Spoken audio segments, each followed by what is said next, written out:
and can do your research before getting into any transaction, as we should always in real estate. So that is our disclosure. And if you have not been to a Boston REIA meeting yet, welcome. We are the most active real estate investing association in New England. We have a lot of deal flow going through us. We have a ton of networking through our members. Definitely number one in education and an investor resource. We have many things to provide you, and I'm going to be announcing even more tonight for you. So I'm excited every month, because our organization just keeps getting better and better. Just click down. Okay, so the Boston Real Estate Investors Association is the largest trade association. I should say a chapter of the largest trade association in the United States. The National REIA oversees us. We go by their guidelines and code of ethics and mission statement. We have many vendors nationally that provide you with discounts, with incentives, and a whole lot more. And we're going to be going through some of our vendors tonight. But Home Depot sponsors meetings, Rent Perfect, everything you need to run your real estate investing business, you will get a discount or an incentive through the Boston Real Estate chapter. And when you join our chapter in Boston, you will also become a member of the National REIA. That's included in your membership. So, guys, what I'm going to go through is a little bit about our membership a little bit later on. But to begin with, I want to talk about what the heck is going on in Boston, give you our investor-friendly realtor and Home Depot rep at the same time, lady of many talents. She's going to be talking what's going on in the market update and what she's seeing. So I'm going to turn the meeting over to Sarah Abraham, our investor-friendly realtor. Her contact information is below. If you have not contacted her yet, please make sure you get her phone number and email address. So Sarah, I'm going to let you take it away. Thank you, Duncan. Good evening, everyone. Stop sharing. Okay, so I'm going to take the sharing from you here, and I think you can see my screen. Yep. Yes, good. Okay, fantastic. So I'm gonna just dive in right away, because what's really happening right now is really crucial and is very important, and you're gonna see how connected it is. So as you know, Duncan, I've been like gathering information from the beginning of the year and looking at it throughout as we progress every month. But you know, just this month, I just want to go back to last month as well as the month before, okay, to just see what's the inventory looks like, and what is the, you know, the flow in the market, right? So the market, the inventory that was already low as it is now this year is you know, anywhere from 25 to 30% lower. So those are just a daily report. So it's daily. So it doesn't have like a full representation on the whole month. It's just a daily thing.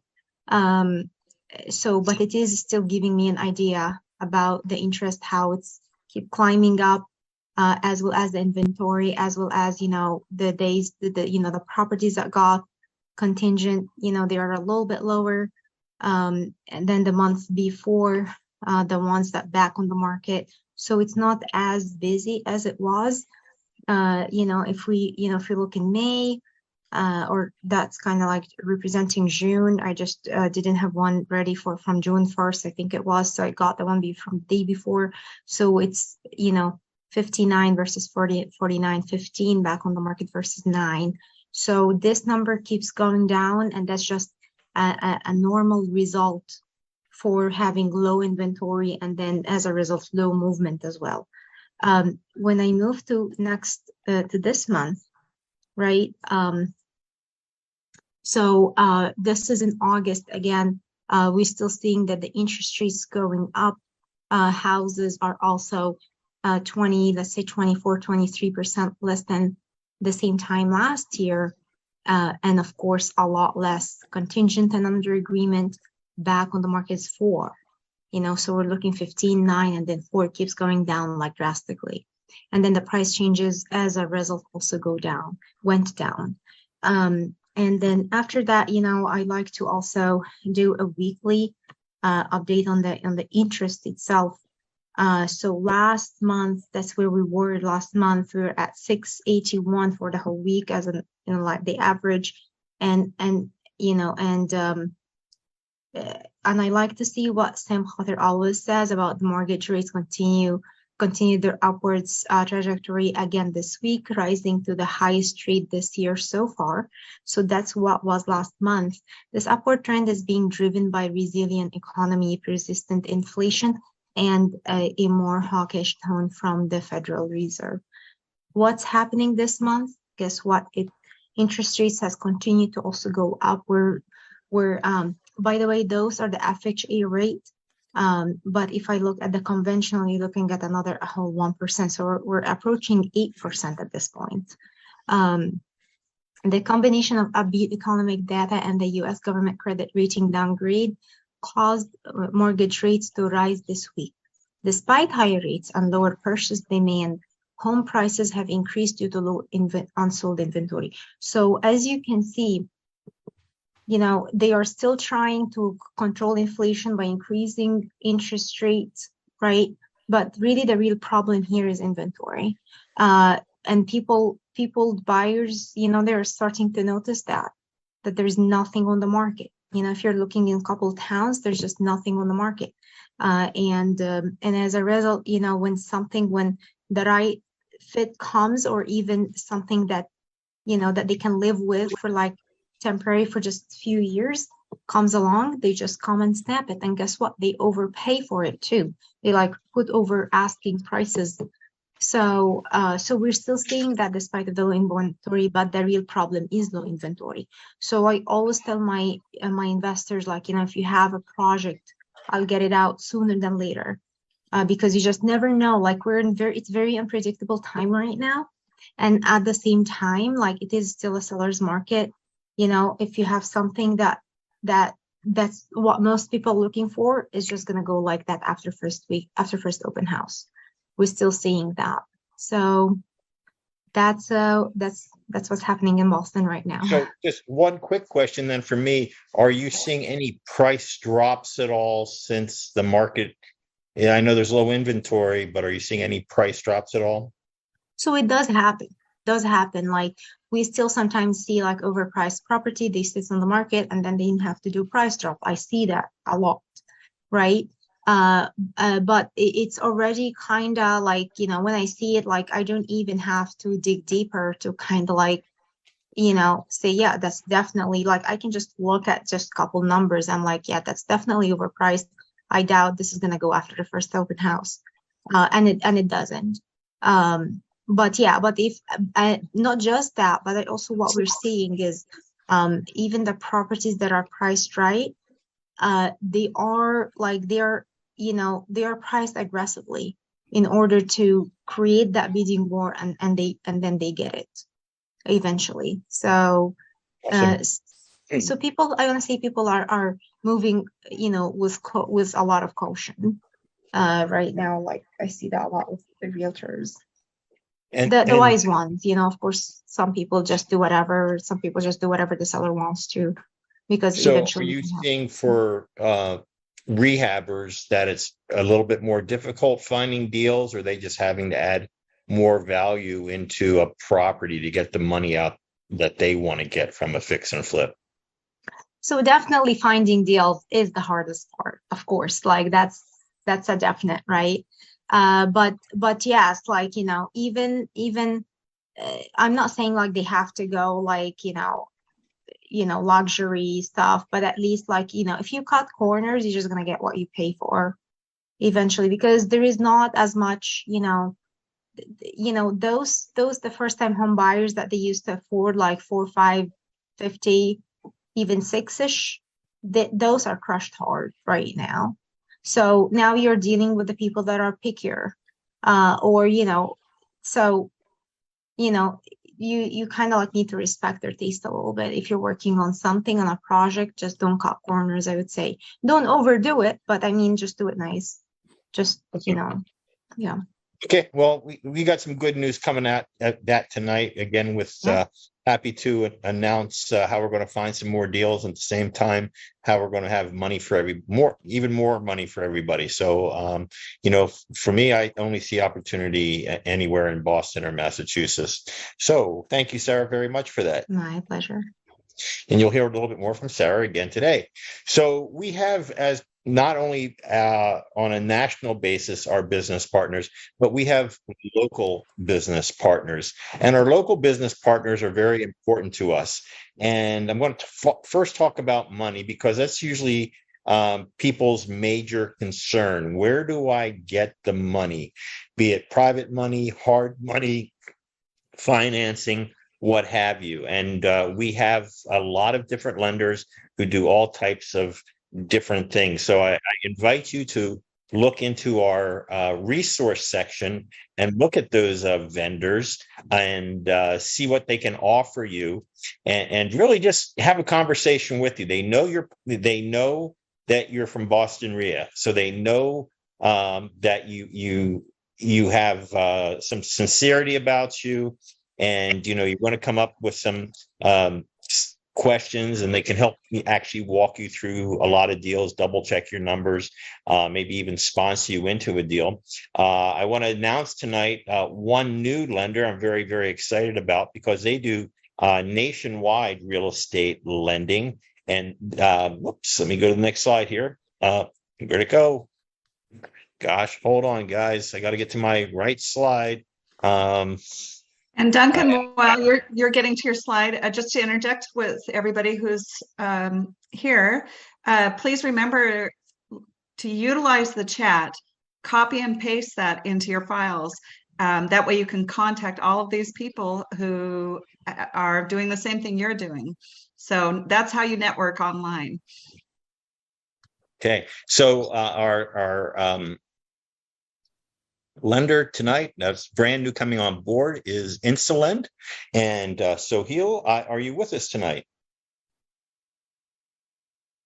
Let me see. I saw him come in here. Let me just get to the participants and make sure he's unmuted.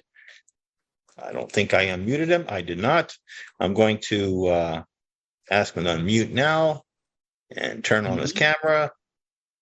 And I'll make co-host too. All right, Soheil. There you go. Awesome. Hey, can you hear me and see me? Both. Yep. Okay, great. Hey, thanks for that warm introduction.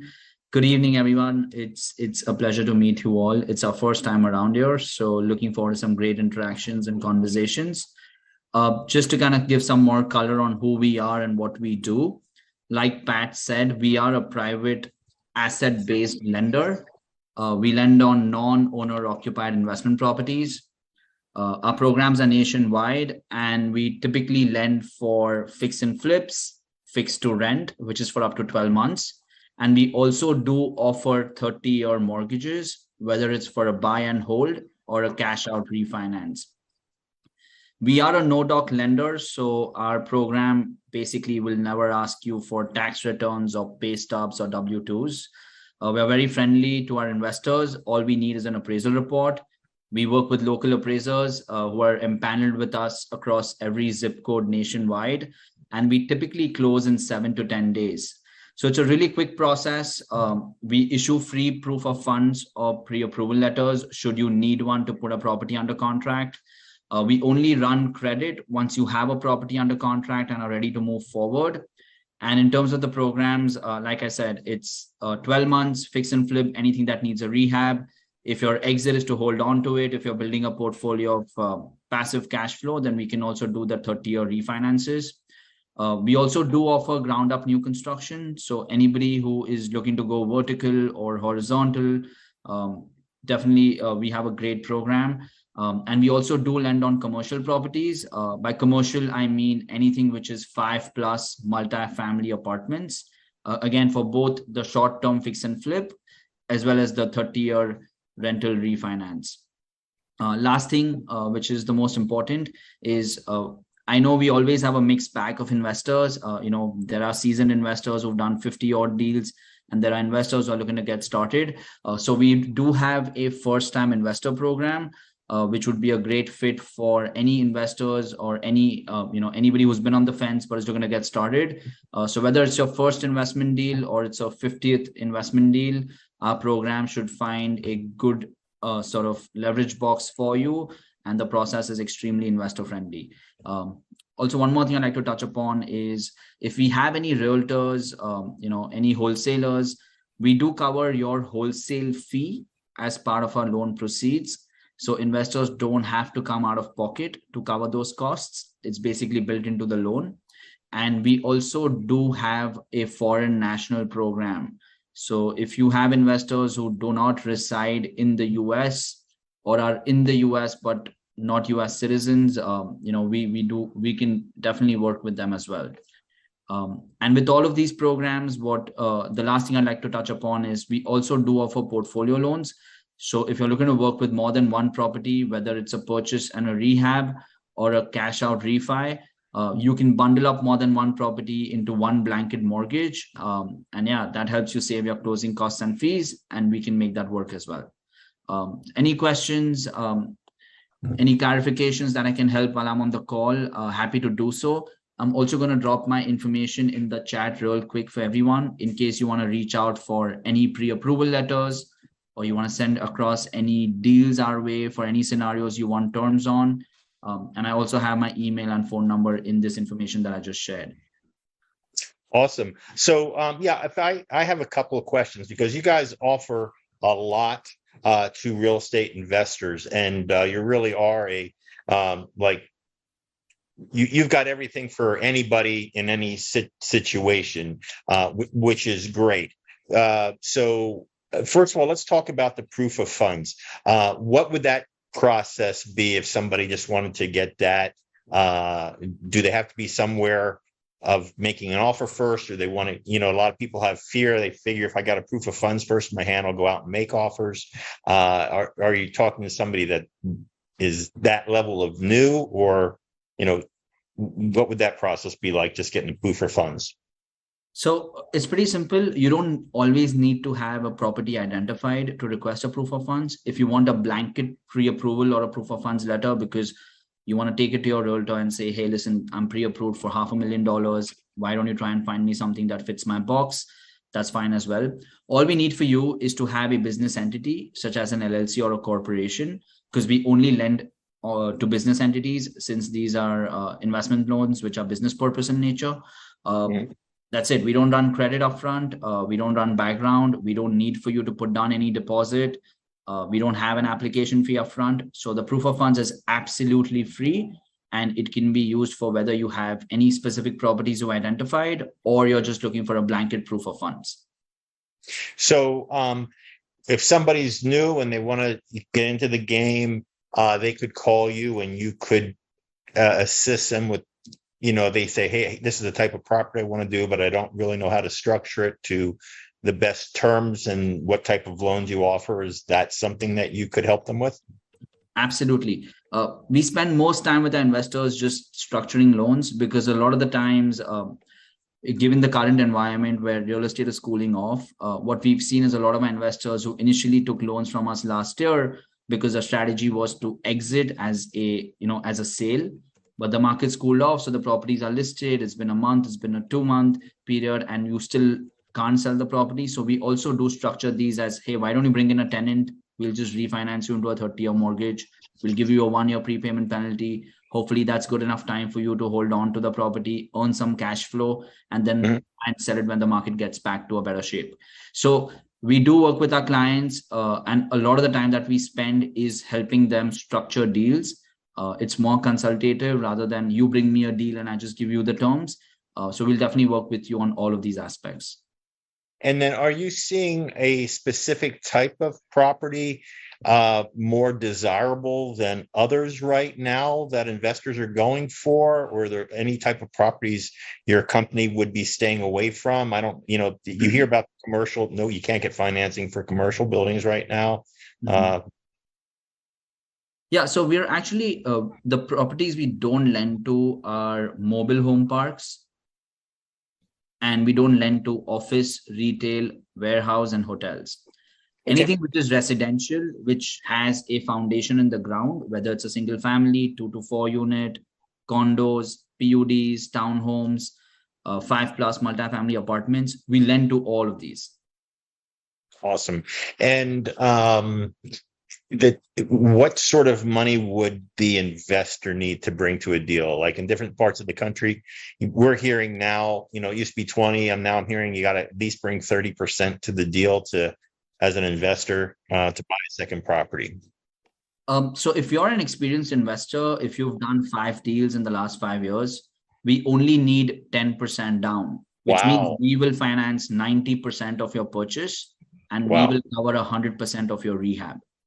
If you're a first-time investor looking to get started with your first deal, in that case, we need you to bring 30% down, where we will finance 70% of your purchase, but we will still finance 100% of your rehab.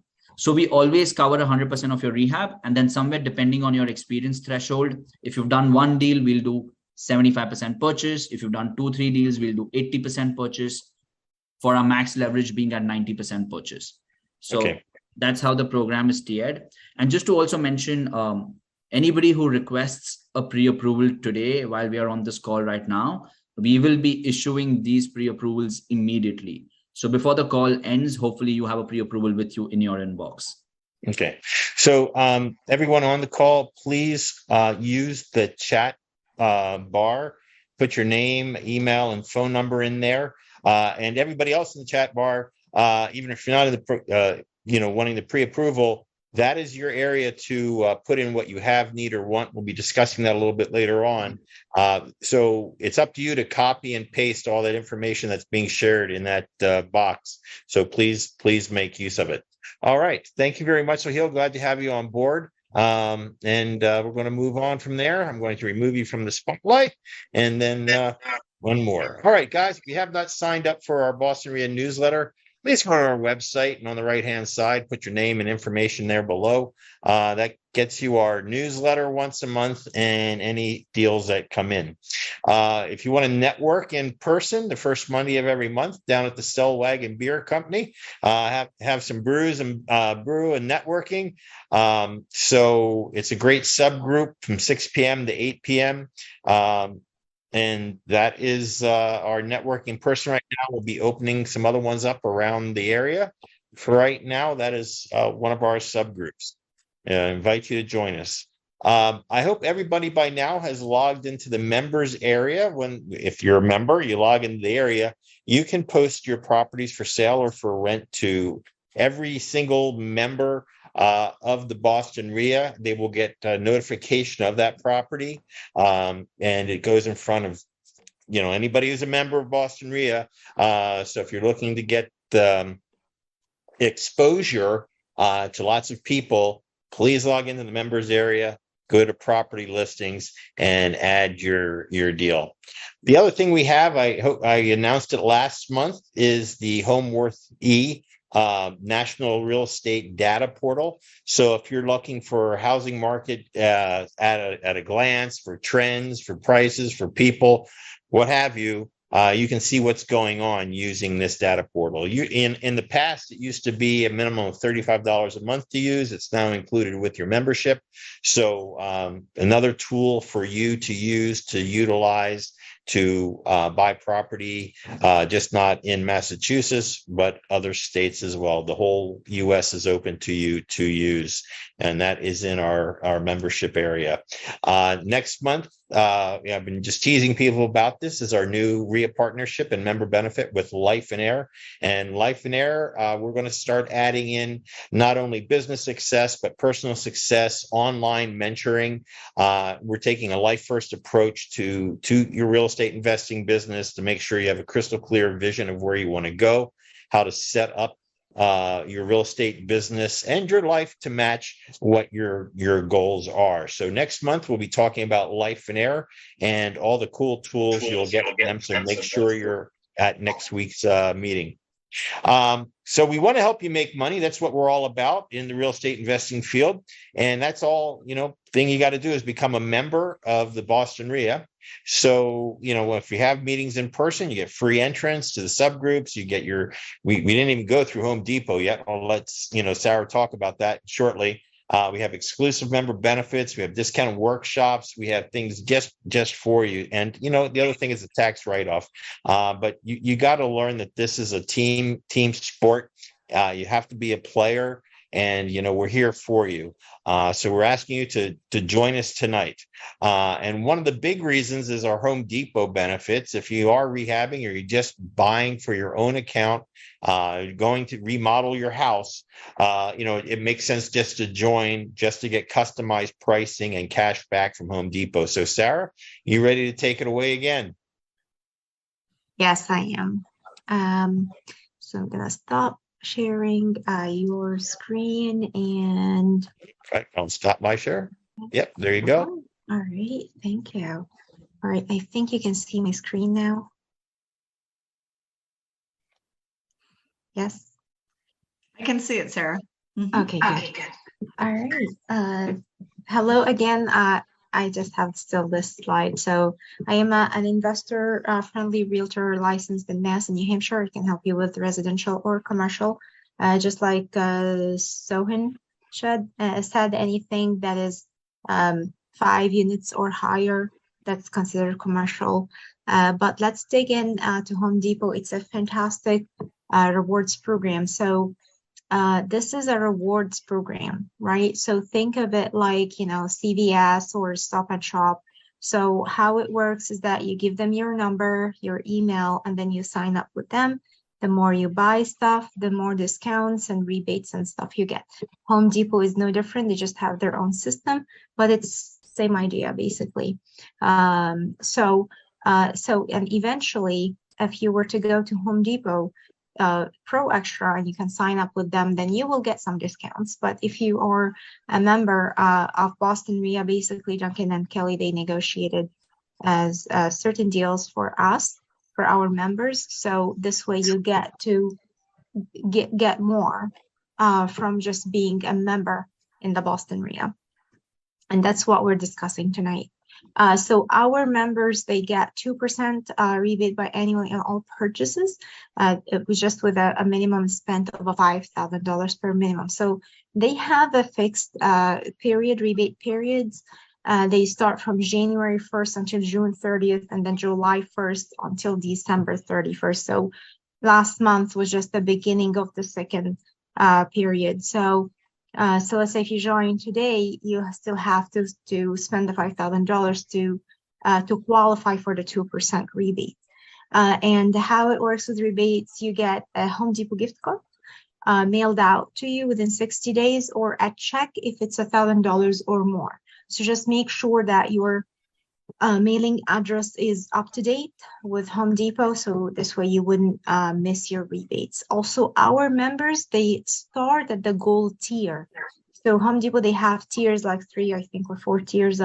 When it comes to paint, gold is probably the second highest or so, and you need normally to spend $6,500 before you go to that tier. If you're a member tonight, you get that right away. And this has nothing to do with the $5,000 minimum spend. So you can just sign up today and you're working on a project that only needs paint, and then you get that paint discount immediately at the checkout. Now, this rewards program, they have something called registered card. What does that mean is that, like, even some gas station and some places, they make you register a payment method, right? And every time you use that payment method, that's when you get their discounts. So Home Depot is exactly that way too. But they actually give you several options. You can just have a Home Depot gift card, a reloadable one, a checking account, a credit card. Like they have 5, 6 options that you can choose from to have them as a registered payment method, right? So if you so basically how it works in this situation, you're paying or at the checkout, you just at the pin pad before you pay or anything, you just enter your phone number, and then now the system will recognize that you are a Bostonia member, so you qualify for the 20% rebate.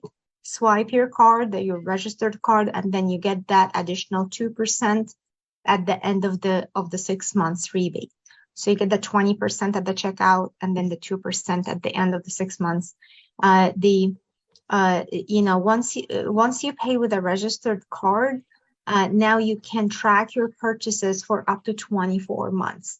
And that's a great tool too. So you shouldn't even have to worry about losing any of your receipts. The 20% of paint is applicable to paint, stains, and primer that it has to be a gallon or more. It doesn't apply to quartz or spray or any of that. Also, our members can get up to 20% of select Hampton Bay kitchen and bath cabinets, but you need to purchase 10 or more cabinets in a single transaction, which is very easily, just one project will make you, accomplish that easily. And how it works, you get 10% from National RIA, which is the mother of all the RIAs. And 10% from Home Depot. They both are stackable with any other store discounts, available at the time. Also, Bidroom or volume pricing program. It's a fantastic another tool that you can use to get more discounts. Is that you need to get like a list of a large items. That will cost $1,500 in a single transaction, 15 or more eventually in just one transaction. How you do it is that you bring it to the pro desk, have them prepare a code for you, and after they do that, just have them send it to the Bidroom, and within few minutes, it's going to come back to you with all the applied discounts up to 15%. The only thing that I wouldn't send through the Bidroom is the paint, because you just get a better deal at the 20% at the gold tier. This is the maximum of the Bidroom is 15%. So I wouldn't send any paint through the Bidroom. And then now if you again paid with that registered payment method, you get the 2% accumulated at the end of the 6 months rebate. So you get, let's say, up to 15% at the checkout, and then the 2%, that's what gets accumulated and mailed out to you in the form of a gift card or a check. So if you would like to become a member, Kelly is the one to take care of you. That is her number. If you don't know if your membership expired, Kelly can check that for you as well. I would absolutely text her, even shoot her a text right now, say, I'd like to see if my membership expired, if I want to become a member, if you can send me a form, or how can I do that? And then she's going to get you squared away. Definitely want to start with Kelly, and I absolutely need that, because how it works is that Kelly or Duncan, once you sign up with them, they send me that information, because I need the same exact phone number and the same exact email that you use to sign up with Boston RIA to use with Home Depot. So this way their system would recognize that you're one of our members. And that's it. And then, you just go and enjoy the benefits. Thanks everyone for watching, and have a fantastic meeting. Thank you, Sarah, for that once again. Definitely Home Depot is a great benefit just on its own. So let me just get my slideshow going here again. And that's, again, Sarah, our investor-friendly realtor. And when you do sign up as a membership, Sarah is going to take great care of you. She'll reach out to you via email and make sure you're onto the gold paint program and making sure you're signed up to get every single discount. And it is significant. And it's very simple, Duncan. I forgot to mention that this process is very simple. I don't have any certain system or anything. We just do it directly from the Home Depot website. It takes 8 minutes. I just fill in the information, and just get them on their way. So it takes under 10 minutes. It's very quickly. I can either walk them through the steps if they want to do it themselves, or I can do it on my computer. We normally don't have any issues, so it's really simple and it's worth doing it. You Awesome. do it, you set it and forget it. So yeah. Awesome. Sarah has her information in the chat box, so please, you can just copy and paste it there, even instead of writing it. All right, let's move on. Almost to our main speaker. We got tons of other benefits. When you go on our member system, we got, up to 50% off at Office Max. We got so much stuff for you tonight, or in our members system, that it's actually ridiculous. It's a no-brainer to join us. So a single membership is $280 per year and $400 per couple. And it's a tax write-off. So why not do it? All right. So again, just text Kelly. Her information's in the chat bar, and we'll go there. So very, very quickly, I want to go through the have, needs, and wants. So if you have, please put in the chat box your name, your contact details, and what you have, you need, or you want.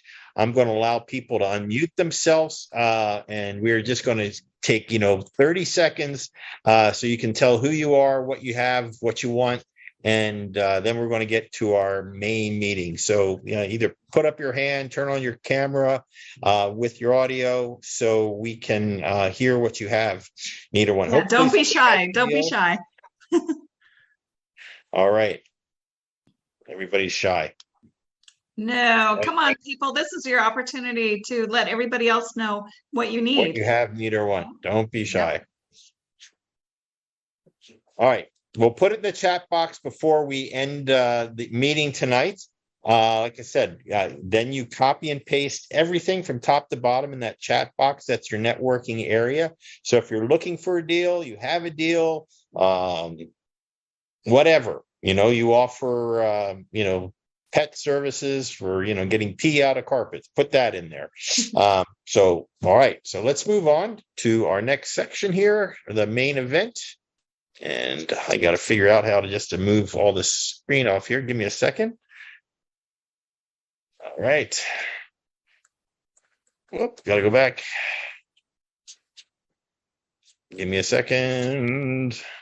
Get to my PowerPoint again. All right.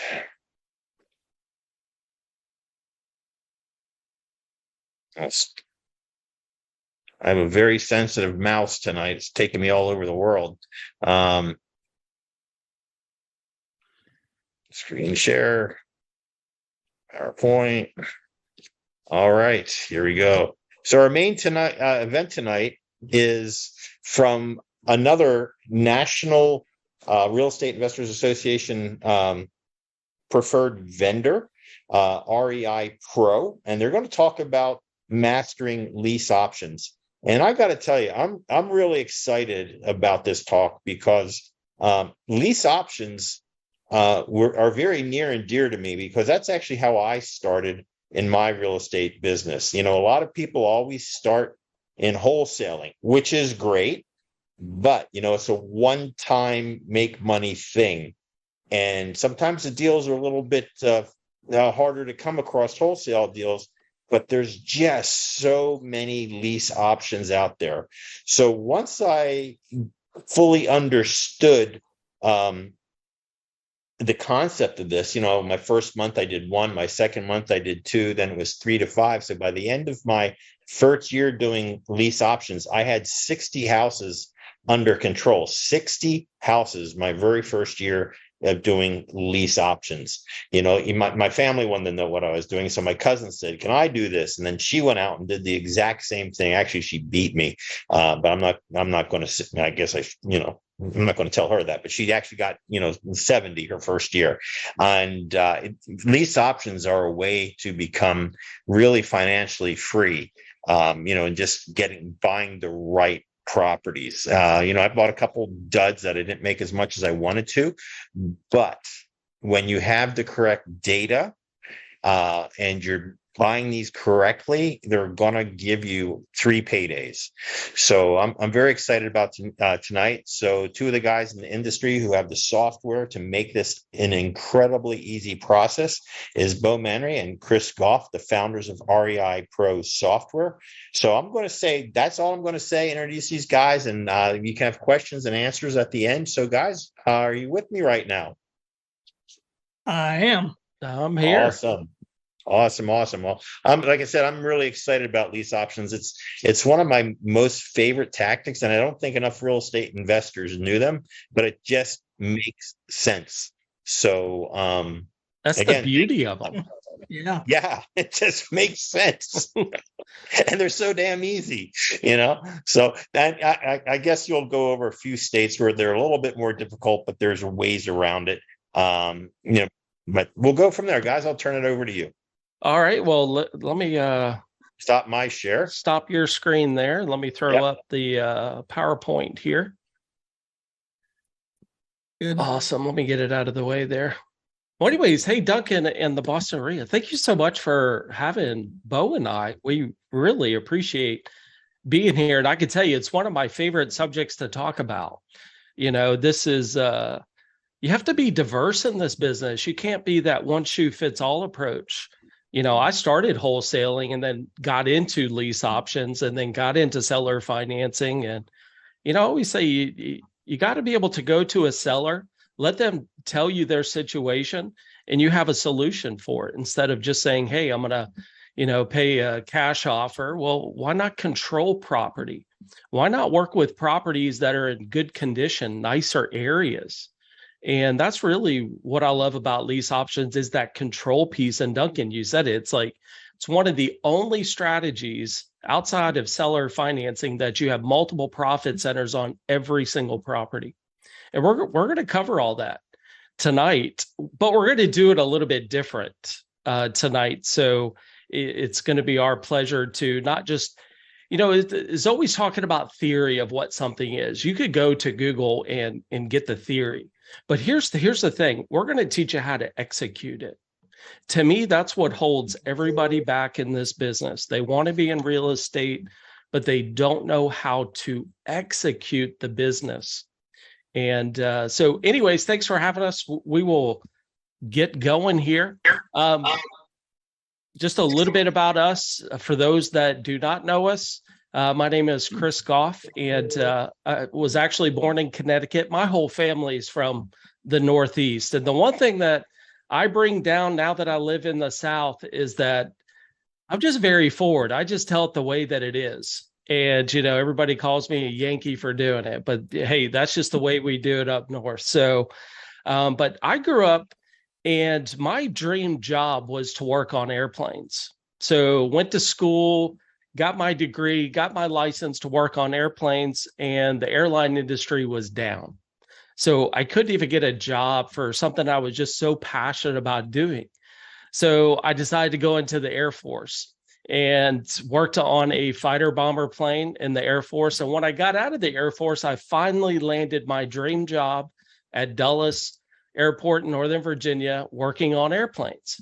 And after about a year, I realized, although that was my dream job as a kid, that was not my dream salary as an adult. So I started getting into this real estate stuff. And yes, I'm one of those people that ordered the Carlton sheets. So only the people over the age of 40 probably know what I'm talking about on this call. And I started going through the information and I was totally confused. I didn't know where to begin, but it was something in my heart that said, I'm going to go do this. You know, I'm just going to go figure it out and get out there. And, you know, I embarrassed myself. I started wholesaling and it took me about 3 months to do my first deal. And once I did that first deal, made $4,000, I tell you, I was hooked. I mean, that's all I wanted to talk about is real estate. And the rest of the year, I ended up doing 46 of those. But I quickly learned that when you wholesale a property and you get paid, you're unemployed again. So you have to continually find more deals. That's why I started getting into lease options. And I started in 1999, so several years ago. And since then, I've closed over 500 deals. I have trained so many people. I've been blessed to be a 3-time best-selling author. And I've been on almost every single major network, ABC, CBS, NBC, Fox, USA Today, Forbes, and all that good stuff. And I'm very blessed to have one of the best partners in the world, Mr. Bo Manry.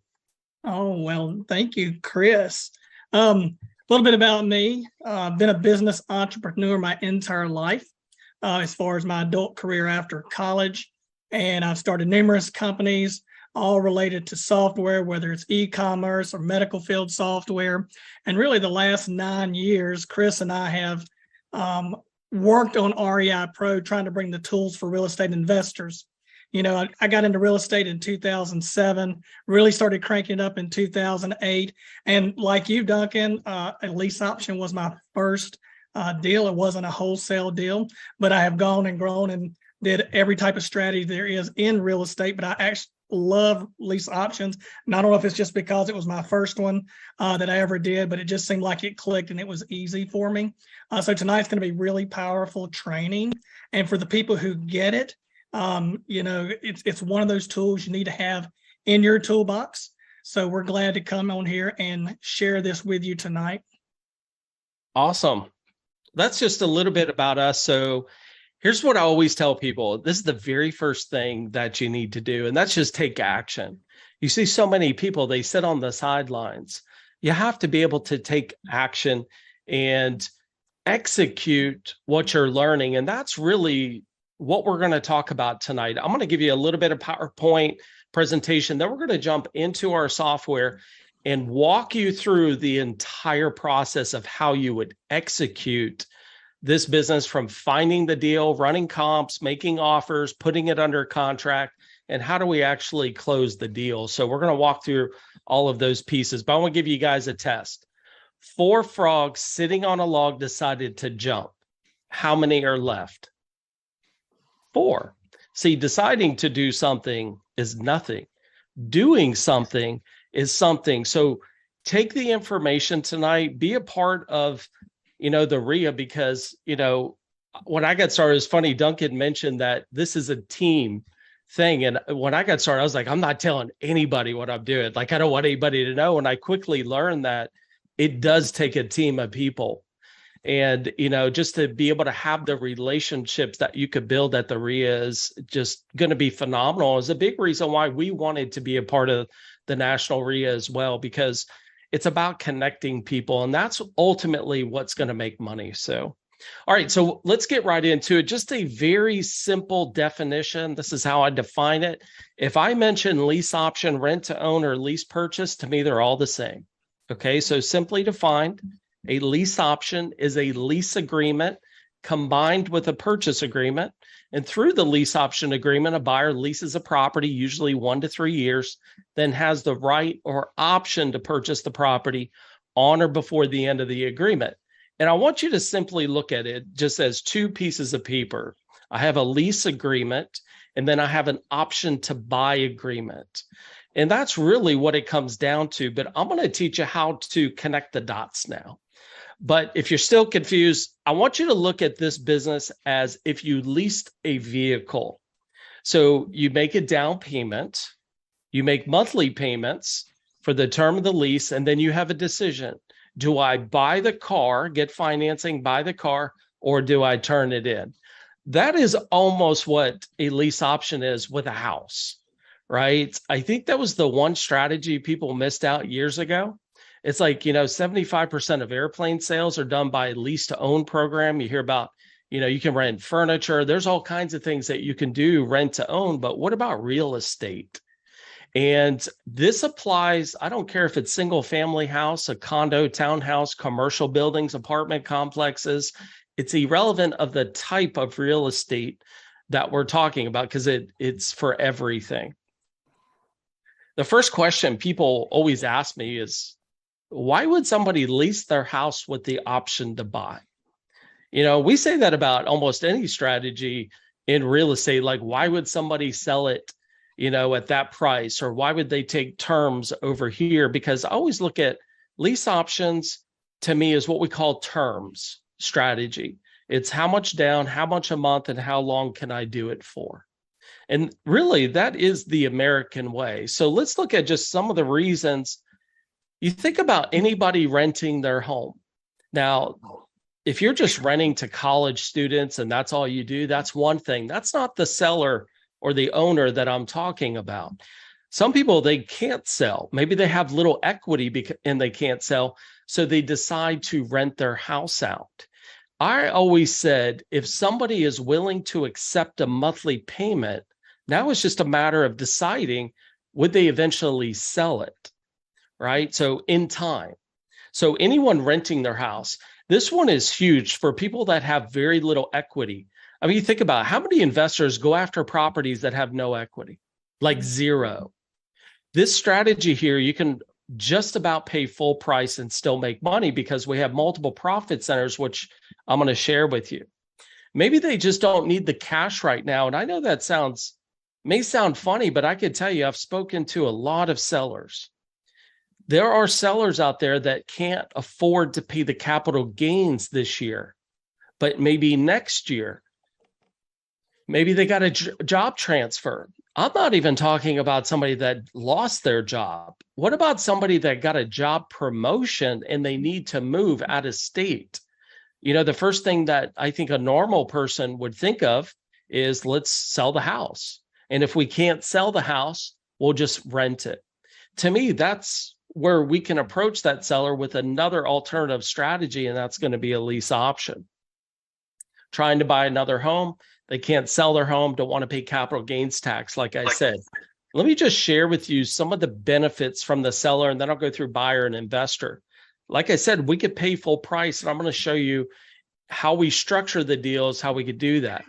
Receive a non-refundable down payment. So this is unlike a security deposit. So if you lease the property out, you would get a security deposit. This non-refundable down payment is applied to the purchase price if the buyer ends up buying the property. Okay, so we call it a down payment, but it's legally called an option payment. Can receive higher rent than usual, no management headaches, because the buyers that we put in these properties, they just need a little bit of time. And one thing that Bo and I like to do with our buyers is to actually work with a local mortgage broker. And we've worked with several, but there's one in Atlanta that really, he paints a roadmap for every single buyer and says, this is what you need to do within this time frame in order to qualify for this particular property. So it gives the buyer instruction on what to do, because a lot of people don't even have a clue what to do. They're like, I don't know, I just have too much debt. But they really don't know what they should pay off or not pay off. That buyer is not a typical renter. In their mind, they're buying the property. So I don't have to worry about those, come fix my toilet problems and really manage the property. No or little maintenance costs. The one thing that we like to put in our agreements is that the tenant buyer is responsible for up to $500 per occurrence. And we'll state this in the agreement. So if something goes wrong under that 500, the tenant buyer is being responsible for that. That way the seller doesn't get these calls, hey, come fix this, come fix that. But keep in mind, the seller still owns the property. So they have still title to the property. They have insurance on the property. And whatever their deductible is, at least we know the buyer is going to pay the first 500. Receive positive cash flow just as much as if you were renting it. You've retained title to the house. They could build equity just as much. And you charge them 0% commission because, in real estate, when you use an agent, of course, the seller pays all the commissions. Well, the seller isn't paying any commissions through this transaction. I'm going to show you how. Your offer may be the only offer, okay? You cost them nothing. Now, from a buyer that you're going to put in the property, generally we like to say a low down payment. FHA is going to have that low down payment number, and pricing is going to change this. But when we get to structuring the offer, I'm going to share some tips of what I mean by low down payment. No bank qualification today. They're not going to the bank begging for a loan and say, please, help me buy this property. They're going to buy it in time. So there's no bank qualification. Could the seller do a credit check? Sure. Obviously, we want to make sure that the buyer is going to be in a position in time to be able to buy this, because years ago, investors would so take advantage of these people and say, Oh, you put 10, 15 grand down. Yeah, that's credit enough for me. And knowing that they would never buy. And then when the term expired, they would go find somebody else and do this over and over and over again. Okay, so we do want to do the right thing and put people in that can actually buy. We could do what's called monthly credits, which I'll share with you here in a little bit. The down payment is credited. I like to lock in the sales price. So if I tell the buyer, hey, the property is 500,000, that's what you're buying it for. They could buy that throughout the term of this agreement. If it's a 12-month agreement, they could buy it for 500 minus their down payment. Okay. I'm not that investor that goes, well, when you're ready to buy, we'll then get the house appraised, and whatever it appraises for, we'll sell it to you at that much. I want the buyer to feel as though they're working towards something. If they're going to end up paying, because you think about it, if in 12 months, even if the value increased $5,000, hey, that's $5,000 in equity for the buyer. Good for them. And that's how it should be. Profit from that appreciation. It's time to check out the home and neighborhood. Make sure, is this the right place that we want to be in, right? Because you never know who your neighbors really are going to be until you move in, right? And they don't pay taxes on the house because keep in mind and remember that the seller still owns the property. All right, so let's talk about you, the investor. What are the benefits of doing this? Number one, there's very little competition out there that's doing this. Like Duncan said, most people do start in wholesaling, which to me, I think it's probably the easiest strategy to learn is wholesaling from a learning point of view. Lease options is just a little bit different. It's a different viewpoint. I remember when I did my very first lease option, I totally messed the contract up. Right when I thought I knew what I was doing, I was like, oh my gosh, I just did that all wrong. I totally messed up the contract. And I didn't lose money, but I did break even on the deal. But it taught me, I was like, oh my gosh, it's really, we're going to be able to break this down tonight. So simple for people because I made a mess of this strategy when I first started learning it, and I see so many people do. But most people are not working with nicer homes and nicer neighborhoods. They're not working with homes with little equity, and that's a door opener for this strategy. So there's more deals to work out there. It doesn't require any money. You could put your own money into this, but I'm going to show you how to do it without. You get some immediate cash. You can build a long-term asset with it. And here's the best part, that you don't have to offer any lowball offers to the seller. Because remember, we could pay up to full price. So if you could go into a property that's in a nice neighborhood, just a normal, nice home, and offer close to asking price, I mean, you're already different than most investors out there just by doing that. Passive income, of course, no landlord headaches, and you have a larger pool of buyers, right? So people like Sarah had a great explanation of what's going on in the Boston area right now. Buyers are tending to wait, but they want to get in the house because I preach this all over, is that sellers still have to sell. People have what we call situations. Buyers have situations too. And a situation ultimately determines how a home is going to be sold, when it's going to be sold. And we talk about, could be a divorce situation, loss of job, pre-foreclosure. We talk about all these situations, but ultimately buyers have to buy too, but maybe they don't want to go to a bank today.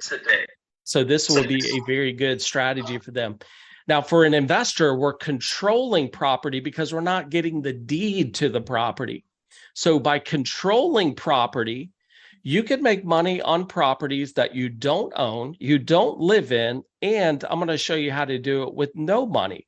Because if I show you how to make money in real estate with no money, just think how much more money you would make with money. And I think that should always be a starting point for anybody, even if they have money, is how do you make money without it first? Okay. I didn't have money when I got started. I quit my job, my dream job, to go do this full time. Packed up a U-Haul and moved to Texas because I saw the houses were like, oh my God, you could buy a house for 40 grand in Texas.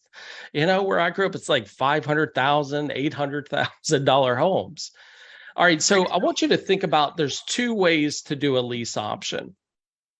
The first way is that we're going to find a seller, we're going to find a buyer, and we're going to put the two together and walk away.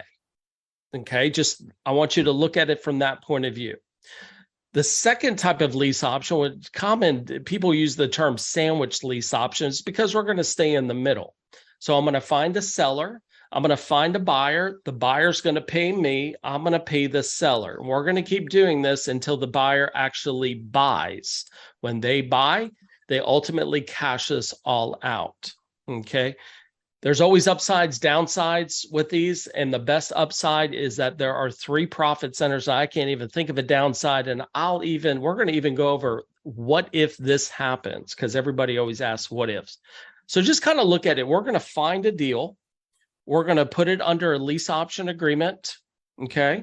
You're going to be in the middle. You find a buyer that needs to find a lease option right now. We're just connecting the dots. That's all we're doing. And you're doing that with knowledge. That is really the key to understanding, right? And now we're going to need to execute it. And we're going to, as we get into the software, I'm going to show you how to do that. But I want to show you how these numbers work. And this is just an example.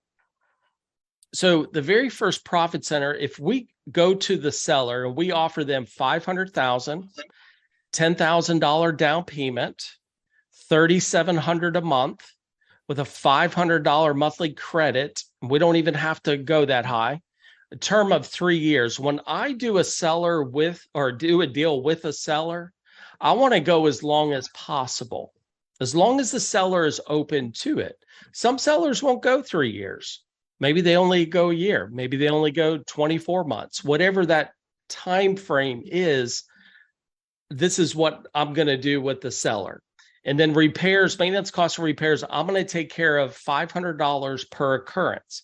Now I'm going to go market the buyer, and I'm going to share with you how we do this and set a new agreement. So obviously, I know the house appraiser, the ARV is going to be much higher than what I'm actually offering in this particular example, but I'm also going to show you how to do it with little equity. I'm going to get $20,000 down over here with the new buyer. They're going to be charged the rental rate, which is $4,200 in this particular case. Okay. I can give them a $250 credit for a term of 1 year. I rarely and talk about publicly not to put your buyers in these deals longer than 12 months. If they need another 12 months, assuming you have more time with the seller, then extend the agreement or find another buyer for the property. And then the maintenance costs of repairs would just carry over to them here as well. So you see our very first profit center is going to be the difference in what we call the down payment. So as the seller gives, or the buyer gives me the 20, that's when I pay the seller. I don't give the seller 10 grand up front, because even if I sign the agreement with the seller today, the commencement date of the agreement won't be for 30 days, could be 45 days, whatever. Give me time to put my buyer in this property. Now, could I take 10 grand out of my account? Sure. And just give it to the seller and then go get the buyer. Okay. But I want to teach you how to do it with no money. That's how you do it with no money. Okay. So that's your first profit center. The second profit center is going to be the difference in monthly rent. As I'm getting $4,200 over here, I then have to pay the seller $3,700 over here. And I'm going to keep doing this each month. And then the third profit center is going to be the difference in sales price. Now, I want you to keep in mind that we have to deduct the down payment from this purchase price. Okay. So I want you to look at this. So let's look at just the selling side over here. With profit centers 1 and 2, we're going to make 10 grand. The monthly, I'm going to make that difference of $500 per month. So in 1 year, if they go the full 12 months, that would be $16,000 profit. So just these 2 profit centers, you get paid today. I get paid each month. And then when the new buyer buys, I'm going to end up making more money. So this is how you figure out how much that is. So if you look at the agreement with you and the seller, we agreed to pay 500 minus that 10. Plus, remember, I'm getting a $500 monthly credit per month as long as I'm paying the seller on time. And then I'm going to deduct that. So my cash out price now in 12 months is $484. Whereas the new buyer is paying $550 minus the 20 minus their credits of 3. They're buying it for $527. Now, at closing, we would make that difference. Of course, there's going to be closing costs in nature, but I just want to keep the example as simple as possible so you can understand how the mechanics work of structuring a deal. Okay, you don't have to get all this right now, but you will. Total profit just on that one in 12 months here, 59 grand. Okay, so one deal. One deal doesn't make you rich, but you start doing multiple deals. That's really the key. Now, if you just did a few deals a year, I mean, that's more than most people make in a year, right? And the great thing is you're not actually applying for bank loans. It's not going on your credit report, because what we're doing is controlling properties. And you don't need every seller out there. I hear so many people like, well, if I were the seller, I wouldn't do that. Well, the one thing you can't do is put yourself in the mind of a seller, because usually what we're looking for is a situation. And a situation is something that's causing the seller to sell the property. Okay, there's a reason why they're doing it. And that's a very important question, which we're going to get into. But what happens if the buyer doesn't buy in 12 months? Could we extend the agreement? Absolutely. Could I put a new buyer in and get another 20 down? Absolutely. Could I just rent the property out? Sure. Could I sell the property? Yeah, I could sell the property, because remember, I have the option to buy it as well. So I can then assign that option over to somebody else and sell it. I could assign the entire agreement, which you wouldn't normally do.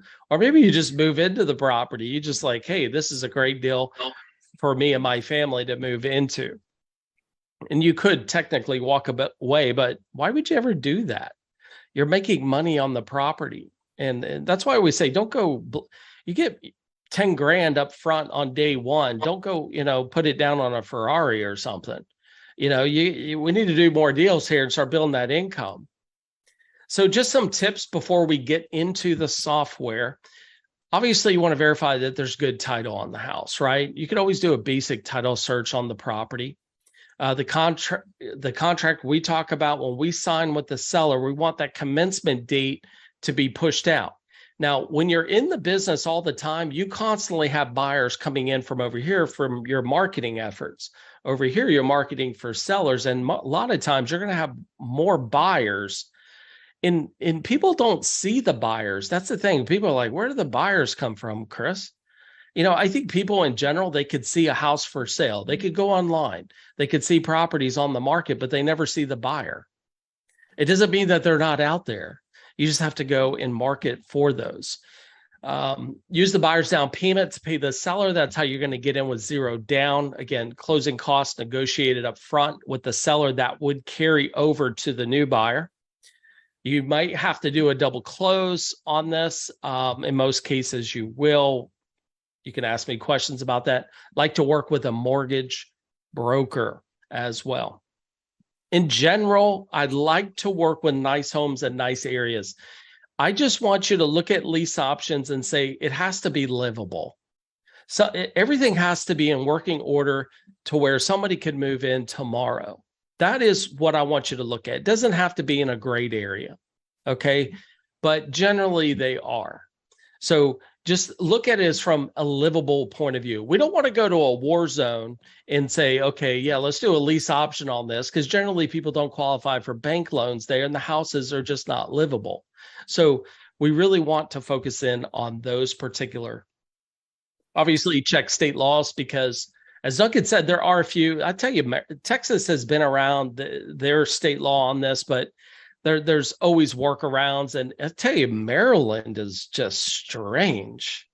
I've had a few students in Maryland, and just how you have to word the contract. So there are some specific other states out there too, but the fact of the matter is the majority of the U.S., this is such a niche strategy, and hopefully encourage you tonight to get the information and execute it. I do want to talk about some what if scenarios, because usually this is what pops up in everyone's mind. What if the buyer walks away from me? What do I do? I still have to make that monthly payment next month, right? But I need to go put another buyer into the property and get another $20,000 down. That's going to pay that back. What happens if the buyer destroys the home? I can tell you, I've not had one buyer destroy any one of our properties ever. Have I cleaned the carpets? Yes. I've had buyers put in-ground pools. I've had buyers put in fences. Because you have to think about buyers in their mind, they want to buy the house and generally they take care of it. Now, could somebody do this? Absolutely. But it just rarely happens. What if the home catches on fire? Well, keep in mind, who owns the house? The seller, right? They have insurance on the property. What happens if the seller dies? I had somebody ask me that question. Well, once it goes through probate, if you have a contract in place, they're going to have to abide by the agreement that's already in place. What happens if the value decreases? If for some reason the value decreases, could I renegotiate my price with the buyer assuming that it's still a little bit higher than the seller's? Yes. What happens if it's not? Could I go back to the seller and say, look, the market has changed. Is there any way, we could get a better price on this? And I'm here to tell you, I've never had to do this before, but could it happen? Sure. If a seller knows they could close the property out in the next 10 days, if they lowered the price, I guarantee you they would almost every time. Okay. I've never tried, but I've talked to a lot of people in this business. All right. So we're going to jump into REI Pro, and Bo's going to help me in this part. There's a lot to talk about. This part here is, we've been teaching real estate for well over 20 years, been in the business well over 20 years.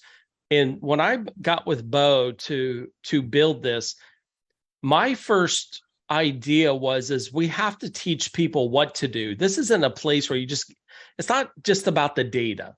It's the systems, the tools, but how do you execute this business? And it's not just lease options. I don't care if you're wholesaling, lease options, working in the pre-foreclosure business, fixing and flipping. It's irrelevant. You could do all of it in here. Tonight, we're just talking about lease options. So we're going to emphasize the lease option side of that. Now, Duncan, I put this up here. I don't know if you wanted to mention anything about it. Obviously, they could sign up for a free trial right here at REI Pro. Be sure to go up to the Boston Real Estate Investors Association.com. I don't know if you wanted to mention anything there before we move on.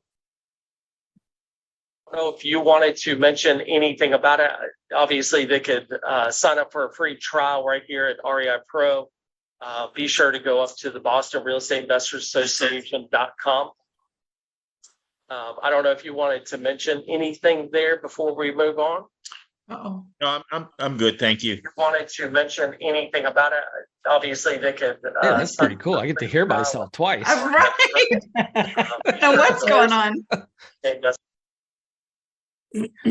I don't know. You never know. That's the beauty of doing things live, is you never know what's going to happen. That was right? weird. Entertainment. All right. So I'm in REI Pro. This is one side of our dashboard. I'm not going to spend a lot of time here, but to me, this is super important. You can put in any location here. You can see Suffolk County. I have in here. I went a little bit more west. Here's why. And I always say, wherever there's a deal, go make money, right? Always start in your backyard, wherever that is. I just see a lot more opportunity in this particular county when I'm thinking of these creative financing strategies, number one. But you could do them anywhere.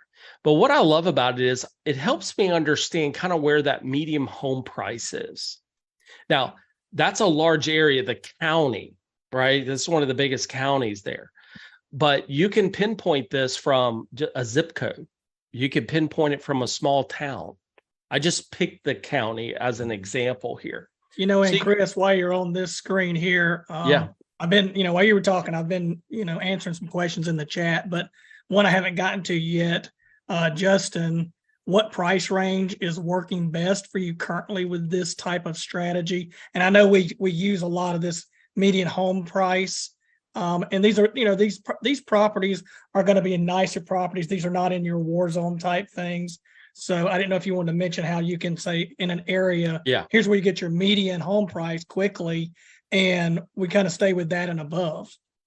Yeah. So my main area of focus is right there at the middle and above. But you can't go to a $20 million house because the rent value is always going to be less than the mortgage payment on that. So a seller's not going to do that deal. And that was kind of extreme, but there's going to be a point where the price is just exceeding, where your seller's making a $20,000 a month payment on the home, but it only rents for $15,000. They're not going to take a $5,000 hit. And that's kind of going extreme there. But just to get the point, yeah, I love to start in the middle of the road. Could it be just under this? Absolutely. Absolutely. Don't think, I always look at where do buyers go that are going to go to a bank and eventually get qualified to buy this house? So it can happen in a lower price market than the median price, but that's just a starting point for me. But it helps me, especially if I've never been to the market, because I know a lot of people, they may be investing outside. They live in the Boston area, but they invest in other places. This is a great resource to go check on what's happening in this particular area. Anything else on this, Bo? Because I really want to start finding deals right now. Let's dive into the deals and how we're going to do this. You ready? I'm ready. All right. So to me, finding the deal is you should be spending 90% of your time on this, because without a deal, nothing else really matters at this point. So we have a lead generation tool called Lead Pro inside of here. Now, you can enter a city, county, or zip code. I'm going to go big range just for example purposes, just so you can see what's out there from a big picture point of view. But feel free to come in and really narrow this down to your specific area where you're looking to go. I will mention you can look up any place in the entire United States. This is not just geared to a specific area. It's all 50 states in the US. We're going to go to a county because I really think this is a good opportunity, but again, it could be anywhere. We have several different what we call lead types. Now, we have what's called absentee owners, so people that own property there, but they don't live there in the property. They live somewhere else. Properties that are free and clear of any mortgages, or high equity, low equity, owner-occupied properties. A lot of realtors use this service to go really market specific subdivisions. I'm going to show you all this in a second. Pre-foreclosures to me is another very niche business to be in. And so that's another great lead source. Any properties in a trust, properties that are upside down. Years ago, short sales became like a big thing, not as big as it used to be, but you're still going to find people that are upside down, meaning that they owe more than what their property is worth. One of my favorites is vacant properties. So there's 1,321 vacant properties right now. So this gets all of our lead sources.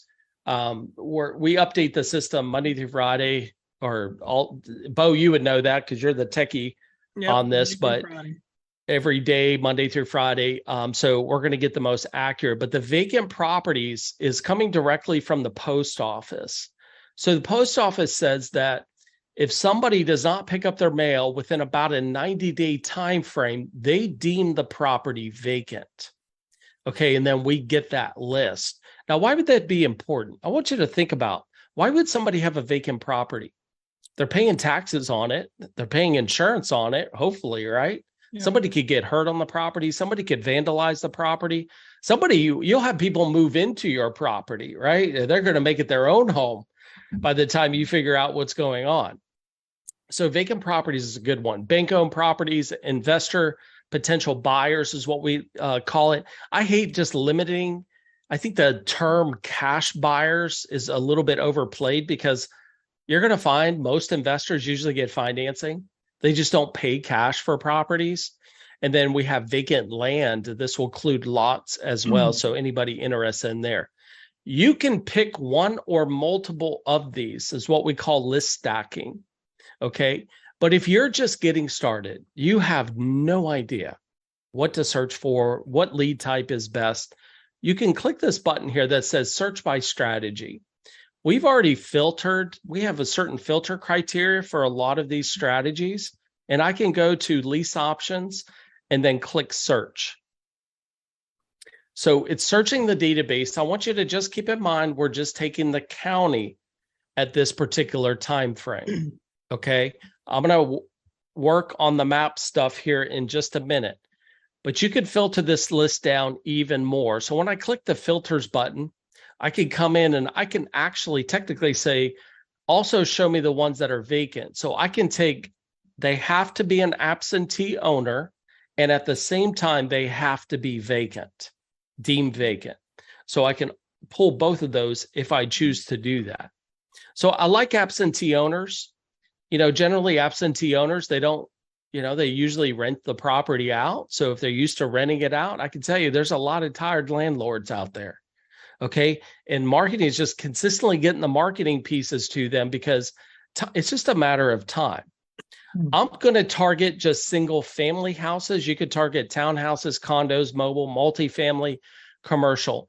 And if it's not one of the big buttons here, you can type in the box and you could search for anything. I don't care what it is. You could search for a dairy farm, an airport, a bowling alley, whatever is recorded in the US, we're going to have access to. Okay. So you can literally find anything you're looking for right there. Now we go down to values. I always said before, I like to start at that middle price point, but I left it blank on no max. I can put a max in here. I can either select from the drop down, or I can actually just manually type a very specific number if I want to. Okay. You could go based on tax appraisal, potential equity dollars. I put in percentage of equity. So how much percentage of equity is in this property? I set a minimum to 20%. If you feel free, if you want to go in and change, no, Chris, it's got to have 50%. Okay, it's got to have 50%. But 20% is kind of that some magic number that you're going to find this niche business, because it's that magic number where they don't have that much equity in the property. And a lot of times, if they have to sell, they can't even afford to hire an agent to sell some of these low equity situations. So I think it's great to target properties that have low equity, but at the same time, the more equity, the better, right? So I'm just going to keep it at 20 just for example purposes, but you can do anything. Yeah, keep in mind you started with this as a strategy, so Yeah. these numbers are already defaulted for you. So if you're in a different area, your estimated value is going to be based on that area, because we've kind of predefined how to get started with these types of leads for lease option. Yep. I do like to exclude HELOCs, any reverse mortgages. Reverse mortgages more popular in Florida, but you never know. If you go down to the property attributes, if you're very specific of saying, I have to have a 3-2, whatever that number is, you can put that in here, as well as the square feet, the lot size, the year built, and the last sold date. So a lot of people think that I want to target properties where the owner has owned the property for more than, let's say, 2 years. But I'm here to tell you, and I keep telling people this, if you are going through a situation that is causing you to sell the house immediately, does it really matter how long you've owned the property? I mean, hey, I wasn't in divorce yesterday, but today I am, right? I mean, even if I just bought the property last month. So I want people to think about, it's the situation of the owner that ultimately sells the property. Okay. So to me, it really doesn't matter, but I'll just keep it in this example. we go down to the last category of owners, we have what's called individual owned or company owned. I like to target individual owned because if you target to a company, it's so difficult to get marketing material there. You don't know who to talk to. Whereas in the individual, they can make a decision right there. And then the next one is, because we selected absentee, do they live in state or out of state? And a lot of people say, well, Chris, if they own the house here, but they live in California, they should be more motivated. I'm just telling you, look, if I got divorced today and I live down the street, I'm motivated already. So, it doesn't matter. I think you just target them all because, it doesn't take a lot of deals to do well. And I think that's the key. You're not looking for everyone. You could even possibly handle everyone anyways. We're just looking to get if it's that first deal you're doing, or you're adding to the toolbox of strategies and, hey, we need to do 2 or 3 of these a month. Keep targeting here and I'm going to hit everybody. I can then apply the filters. And we're down to 716 from, I think it was like 2,000. Yep, Yeah, 2,200. Now, keep in mind, I'm just staying within the boundaries of this county, but you don't have to do that. One of the really cool features is this search by map here at the top. I'm going to check that. And that's, as I move the map, it's taking my filter criteria that I've already established and showing me all the properties as I move this map. Now, we don't normally buy within boundaries. We're buying the property because they're usually a seller that, hey, I've got to sell, right? If this were the particular case, I'm just going to zoom in just a little bit here because I want to use my draw tool. You can literally say, I want to take, that wasn't very accurate, but you can zoom in all the way to the street level if you want to and say, okay, all the properties that meet my criteria in that shape, which is 74. So if I zoom in, you're going to start to see more of those particular dots. Now, all of the black dots are not selected, but still meet your buying criteria of the filters that you used, which is pretty awesome. I'm going to exit, and you could do up to 8 shapes on this. So you could do multiple shapes with this. You can even go back up to the search box and add in multiple areas if you want to. We just like to start with an area, and then you can always add to that as you see fit. One thing I do want to do, and I'm just going to pick a place. Let's just pick a place and zoom in. And you guys would know this, but as you zoom in, we're going to now get to more of that street bird's eye view here of, now I can see lot lines. I could see estimated values of these properties and really get a good feel. And if I need to just, I want to look at that particular property, I can do that. I can drag the little icon there as well. And if you don't have good vision, we can go full screen and just make it a lot easier for you to visually see this stuff. You could change from values to potential equity dollars to equity percentage, as well as tax information. And you can click on any one of those and bring up the details if you're cherry picking. Yep. So, a lot of times this particular property, because it's that purple dot, might meet our buying criteria. I can click on that. If I click the address, I can now pull up more detailed information. Do I really want to target this particular property? Because our goal here of searching for properties in bulk is to ultimately filter them down to our buying criteria and package those deals and move them to what we call a marketing campaign, which I'm going to show you how to do that. So you can pull up information on the individual properties. But for me, I don't really care. I think people overanalyze some of this stuff.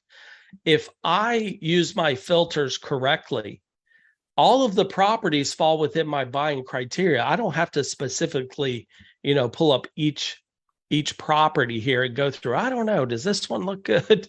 And so forth. Another really cool thing that you can do with the map here is if you go to the bottom layers area, you can pick high school, middle school, and elementary school.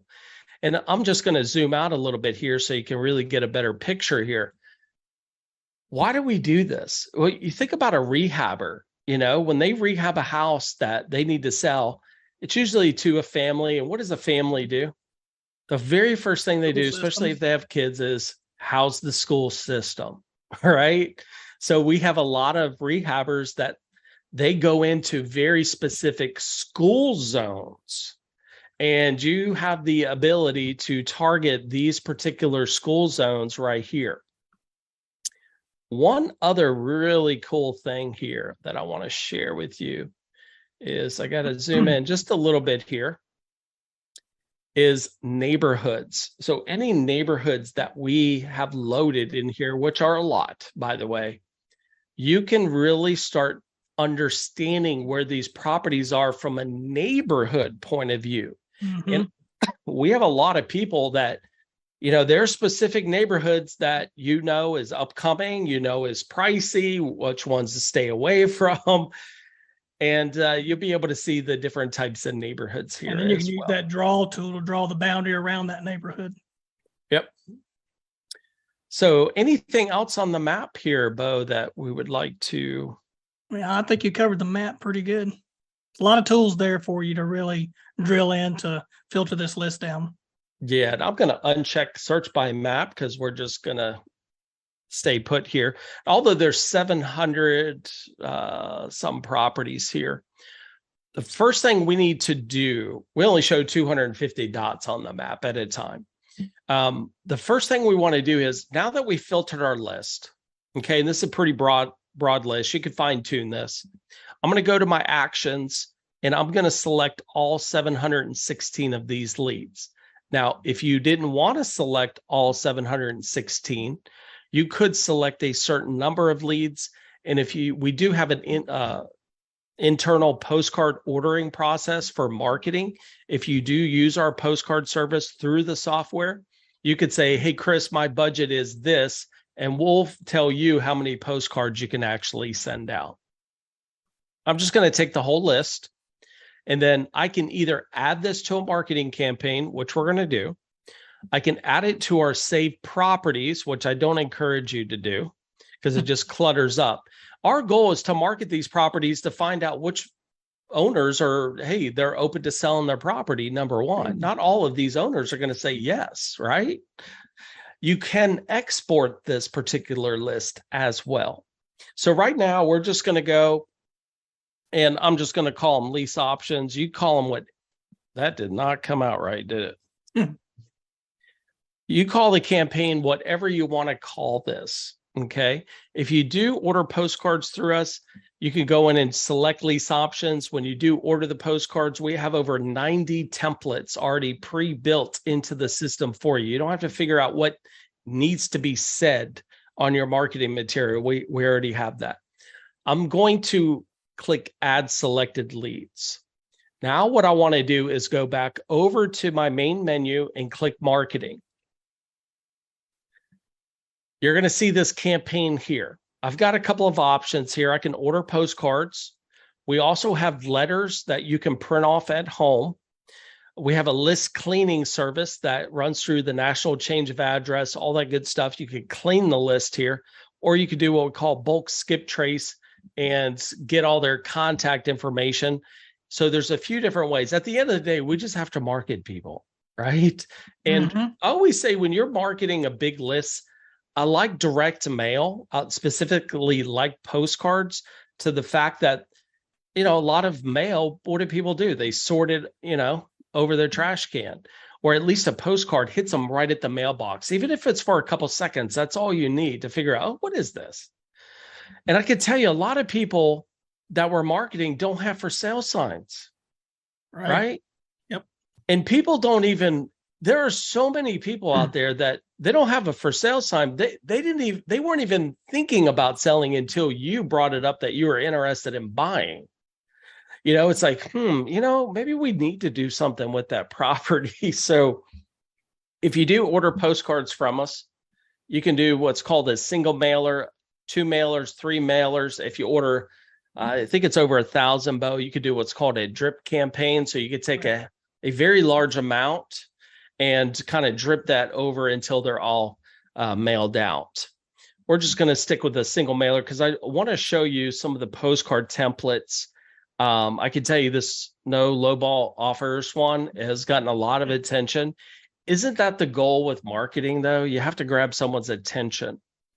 If you have a business already in place, you have your logo, you have the stuff, marketing stuff that you use, you can upload your own custom postcards here as well.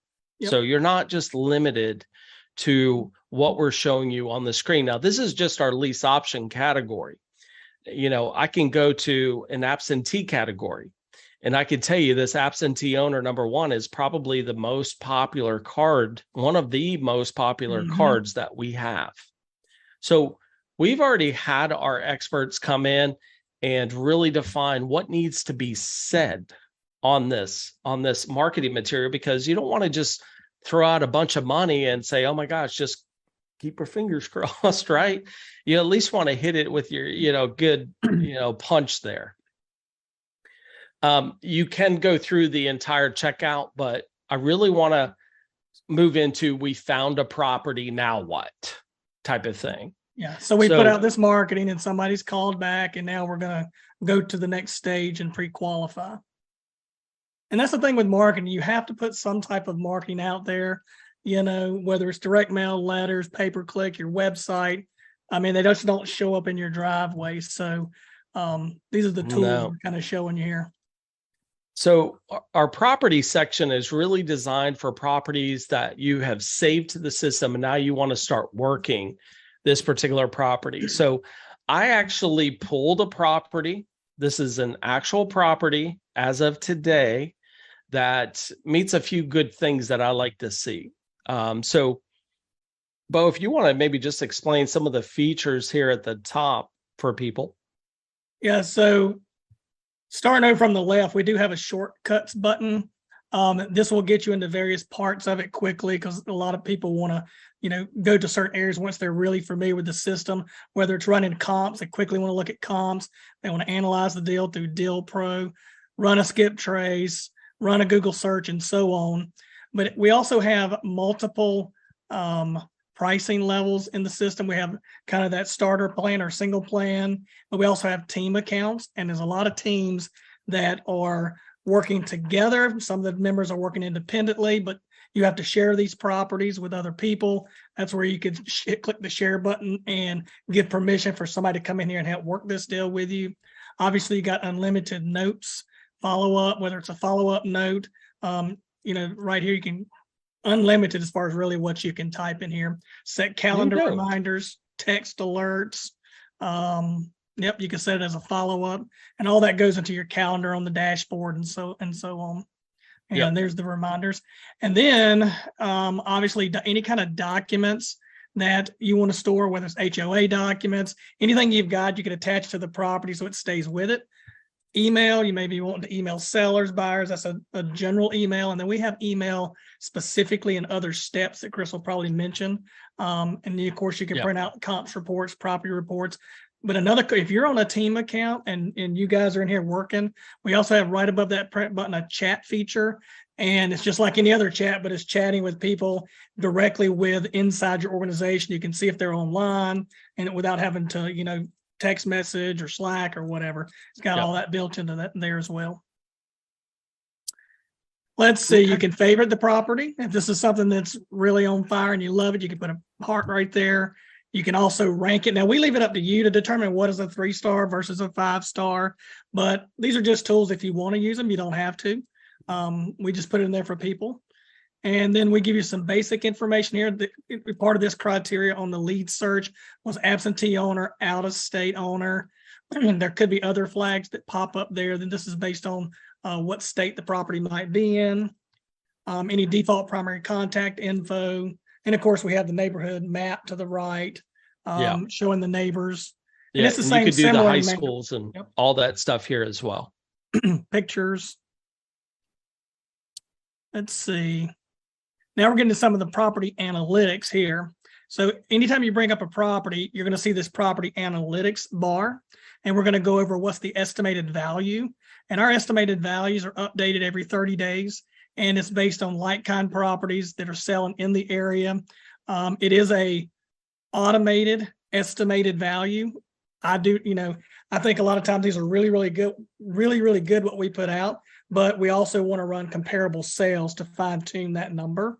But that's definitely a good starting point. You can see trends, whether it's going up or down over the previous month, any kind of potential equity, estimated loan balances, what the median prices are, mortgage. We get, I'd say 80% of all the mortgages throughout the US. And if we have mortgage data on it, we can tell you what the estimated mortgage payment is, along with the rent estimate, any potential cash flow that you can look at on this property, as well as some school ratings. And then what Chris was talking about at the very beginning, the very first thing he wanted to put in here is the executable step workflow system to really walk people through what investors do on every single property. And it took him a long time to figure this out. And it's one of the first things we put in here so people would know exactly what to do in a step-by-step manner. Now, that sounds like we're targeting people that are just getting into real estate. It's not true, because even we had this conversation that, even though I kind of know all these steps in my head, I still go through these exact same steps on every deal I do. But if you're just getting started, literally, if you just start with step 1 and go to 10, it's going to walk you through the process of doing this deal. Yep. Yeah, I always say kind of step 1 is find the deal. So in this particular case, we found a property through our marketing efforts. And this is going to give us any public record, tax info, mortgage info, deed transfers. And we'll go back in time too, because sometimes the history of it will also tell the story of what's going on today, which is very interesting. So we'll have this information right here, what we call step 1. So when you complete these steps, we have a little checkbox here to complete. Next is about contacting the owner. Now, I can do an individual skip trace. I'm not going to do it here just to show personal information. This is an example report here. So not only can we pull the owner's information, we have what's called the deceased indicator. If they were deceased, because if they're deceased, you want to go next kin, right? So we will actually pull nearest relative information as well.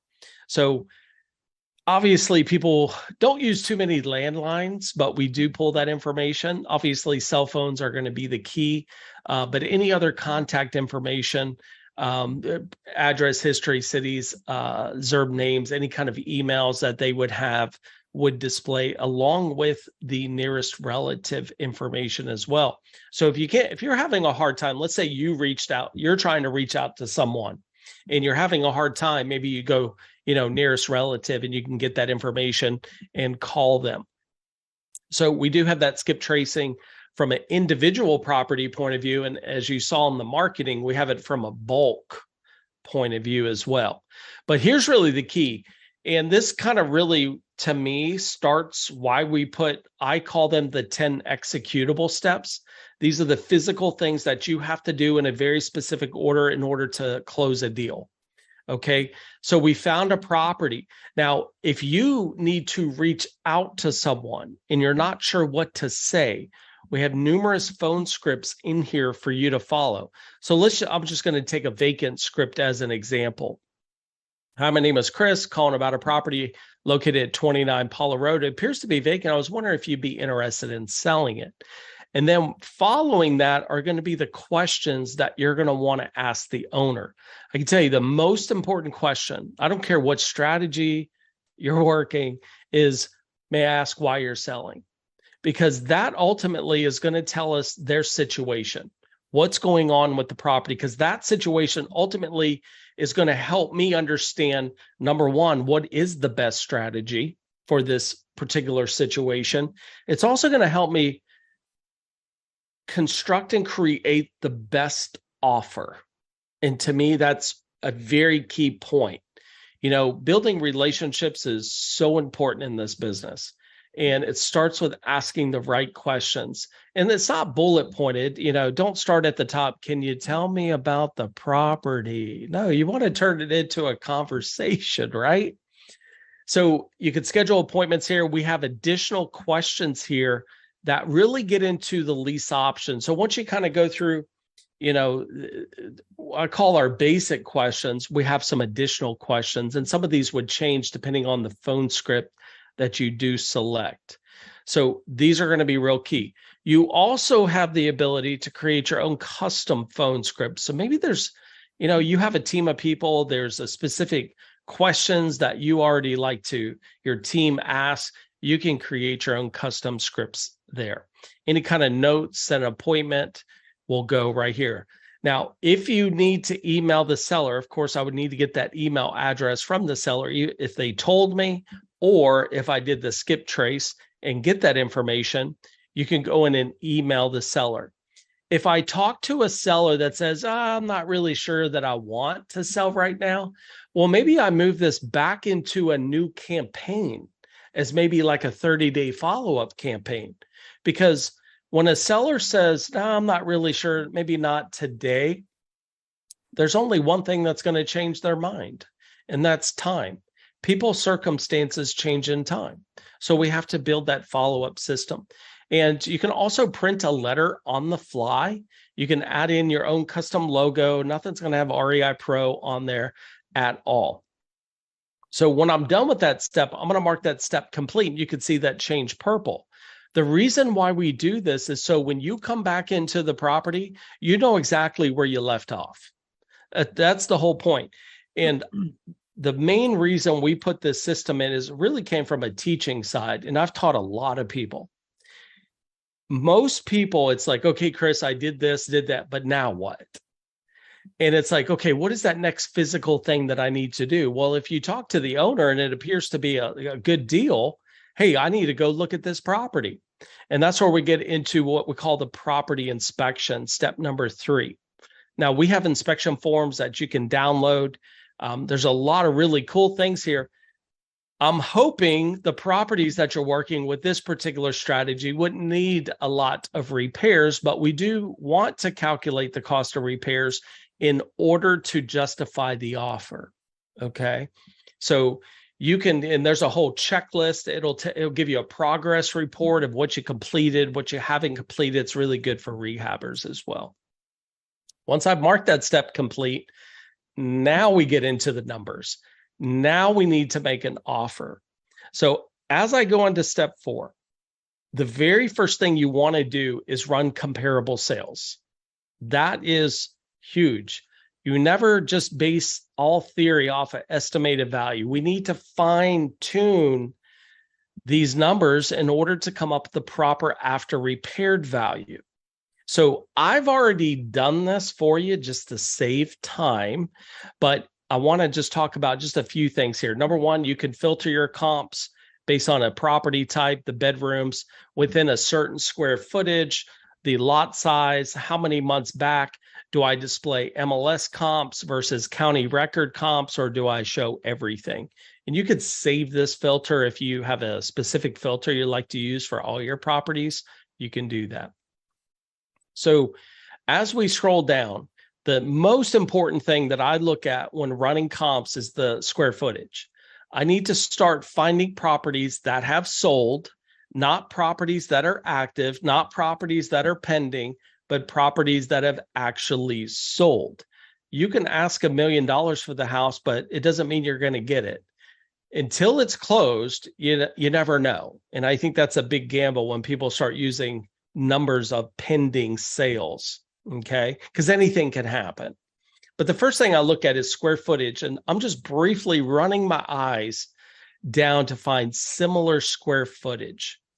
But another most important thing is you have to make sure that the property was sold in tip-top shape, okay? So I want to show you this property. I want you can see the picture of the property that we're working here, okay? Now, when I went down and started running these comps, I found this property. This was actually MLS sale, sold for $600, okay? And it sold on 7/27 of this year. You click this little icon, it's going to open up another tab. And this gives me an opportunity to go look at what was the condition of this property. Now, based on the pictures, you could see this is almost an identical property. So to me, this would be a very good comparable sale.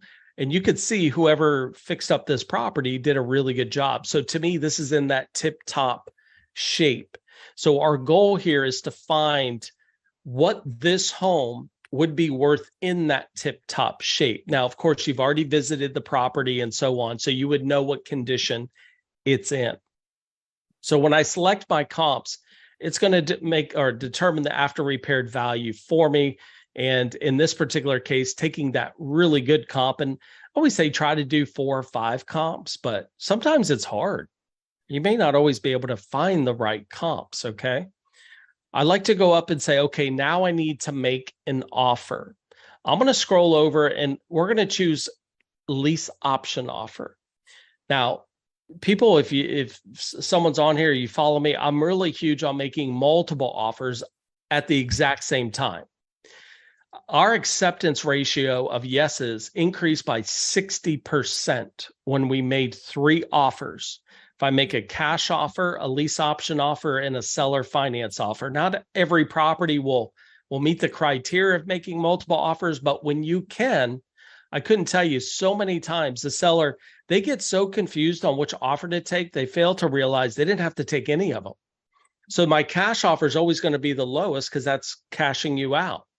Whereas my seller finance may be kind of in the middle, and my lease option may be a little bit better. But it gives the seller options of how to sell their house outside of just, selling at full retail price if it's in that condition. So we carry the ARV over, and we have instructional videos here to go through this as well. I'm going to go in and set a sales price. Now, I know it's worth $589. If I offer $570, and maybe there was a little TLC in the property, maybe, just minor things, it is livable. If I offer close to that ARV, I'm already doing well with the seller. Now, of course, if the seller said, Chris, this is how much I want for it, I would work based off of that as well. Next, I'm going to put in the down payment. How I justify down payment, I also look at what is the rent value. So if the rent value is $3,000, if they rent it, they're only going to get a $3,000 security deposit, but in a lease option, it's going to be non-refundable. So I always like to go a little bit higher than whatever the security deposit would be. So $5,000 non-refundable. I need to go a little bit less on the rental payment because if I put a buyer in, I want to be able to cash flow. Okay, so I'm going to offer $2,700. I'm going to offer $100 a month credit. So every time I pay the seller on time, that will be deducted from the price when I buy. And I'm going to set the term at 24 months. A lot of this you can figure out through the conversations that you're having with the owner. They're going to tell you what they're open to a point, but we still have to make the offer. That is our offer formula. But what am I going to do with it? Does this deal actually make sense? And that's where we have what's called Deal Pro over to the top here. And you can analyze any situation in multiple different ways.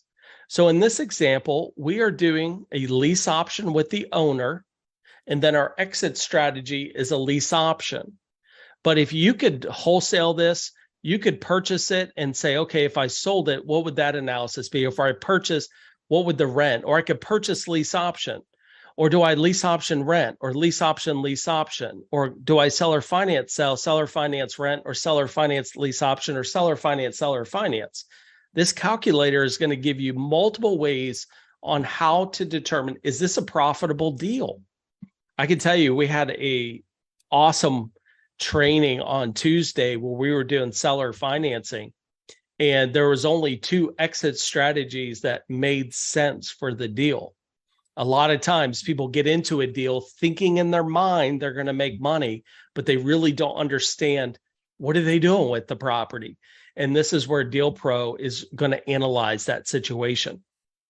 So if we go to the sales price, I'm going to sell the property for $585. Okay. Remember, my price is based on what could it potentially be worth in 12 months from now.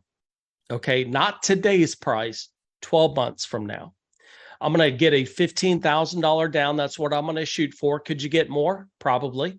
I know I could get less, but I can at least get 15. So remember, this is going to be credited to the purchase price.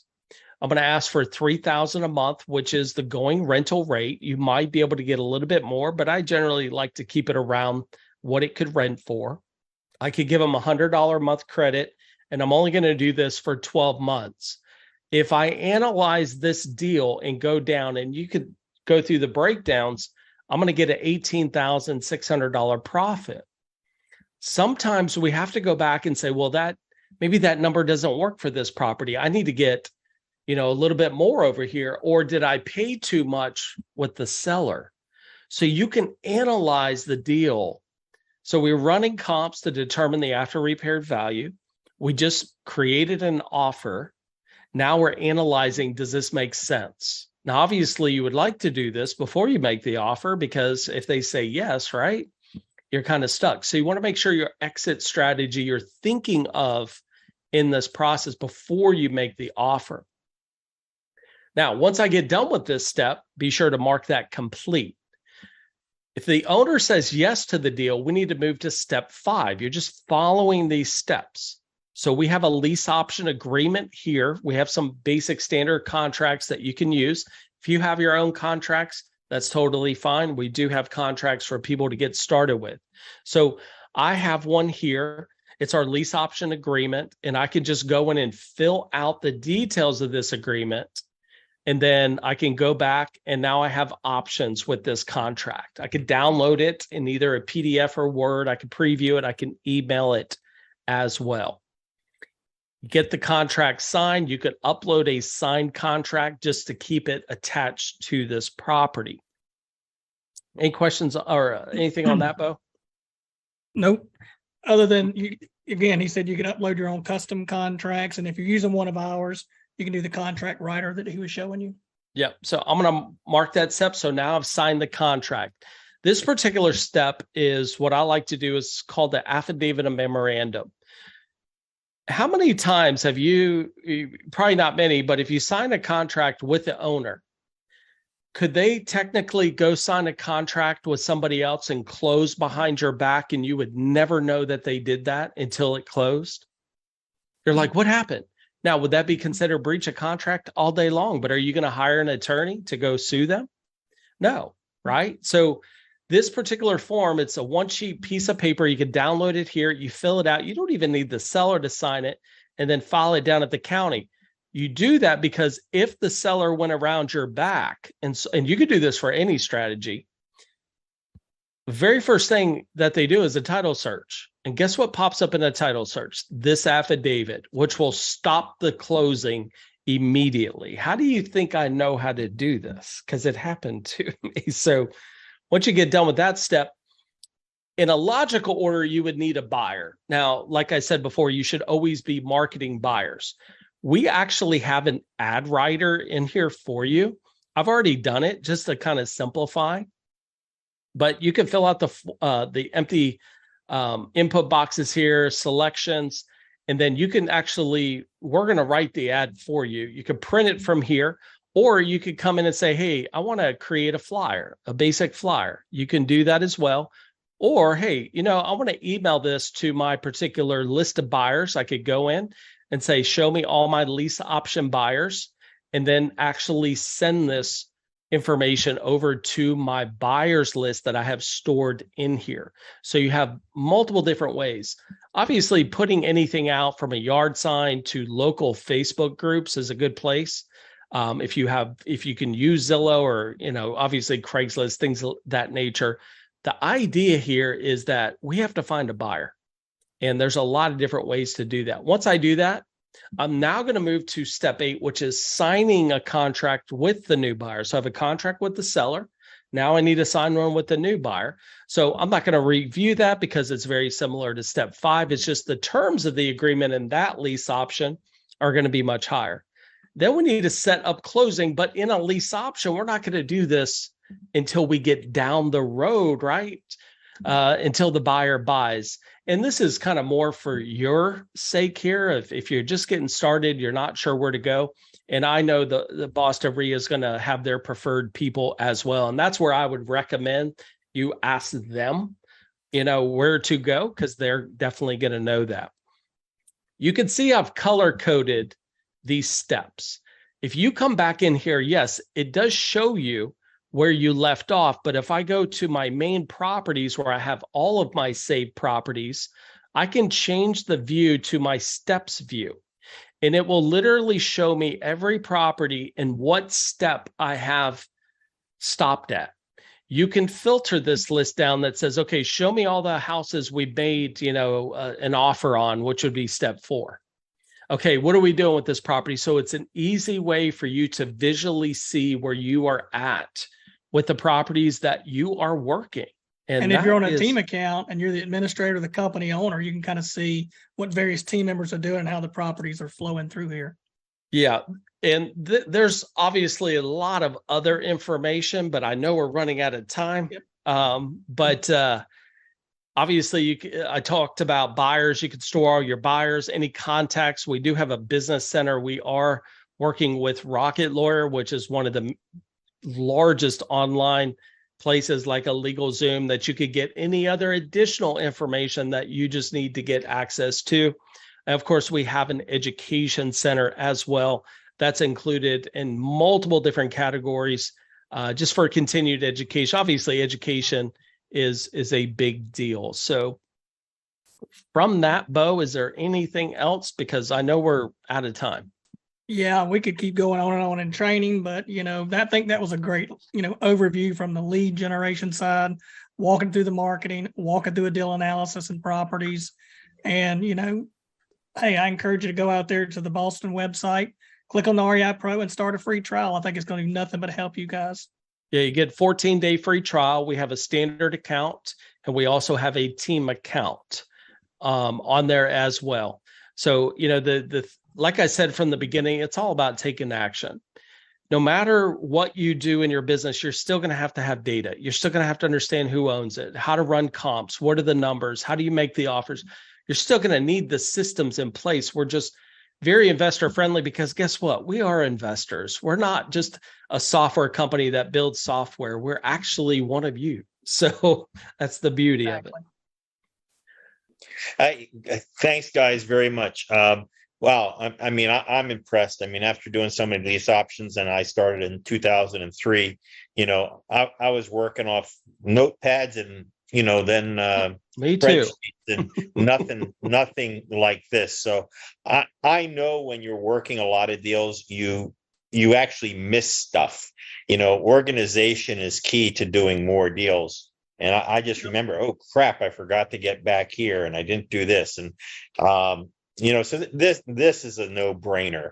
It literally runs your business. And then when you add in that you have a team system where you can have your VA do a lot of this work for you too.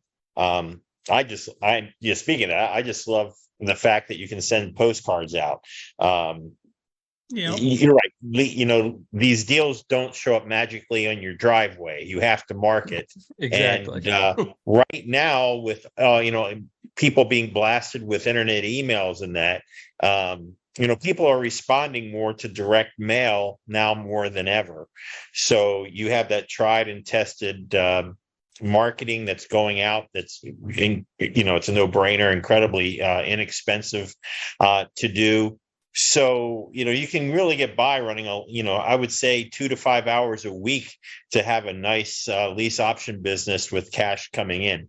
And there's no reason you can't have a deal under contract in 30 and, be making money at the end of 60 days for sure. So, this is absolutely great. Like I said, I love lease options. I tell everybody, if I had to start all over again, I'd start with lease options before anything else. I just love these suckers. They're all over the place. And you mentioned in the very beginning, investors do not go for deals where there's no equity. So that's your niche right there. Hey, you buy houses with no equity and can still make money with them. So, that's the beauty of this, and this system keeps track. So I'm very impressed, very, very impressed.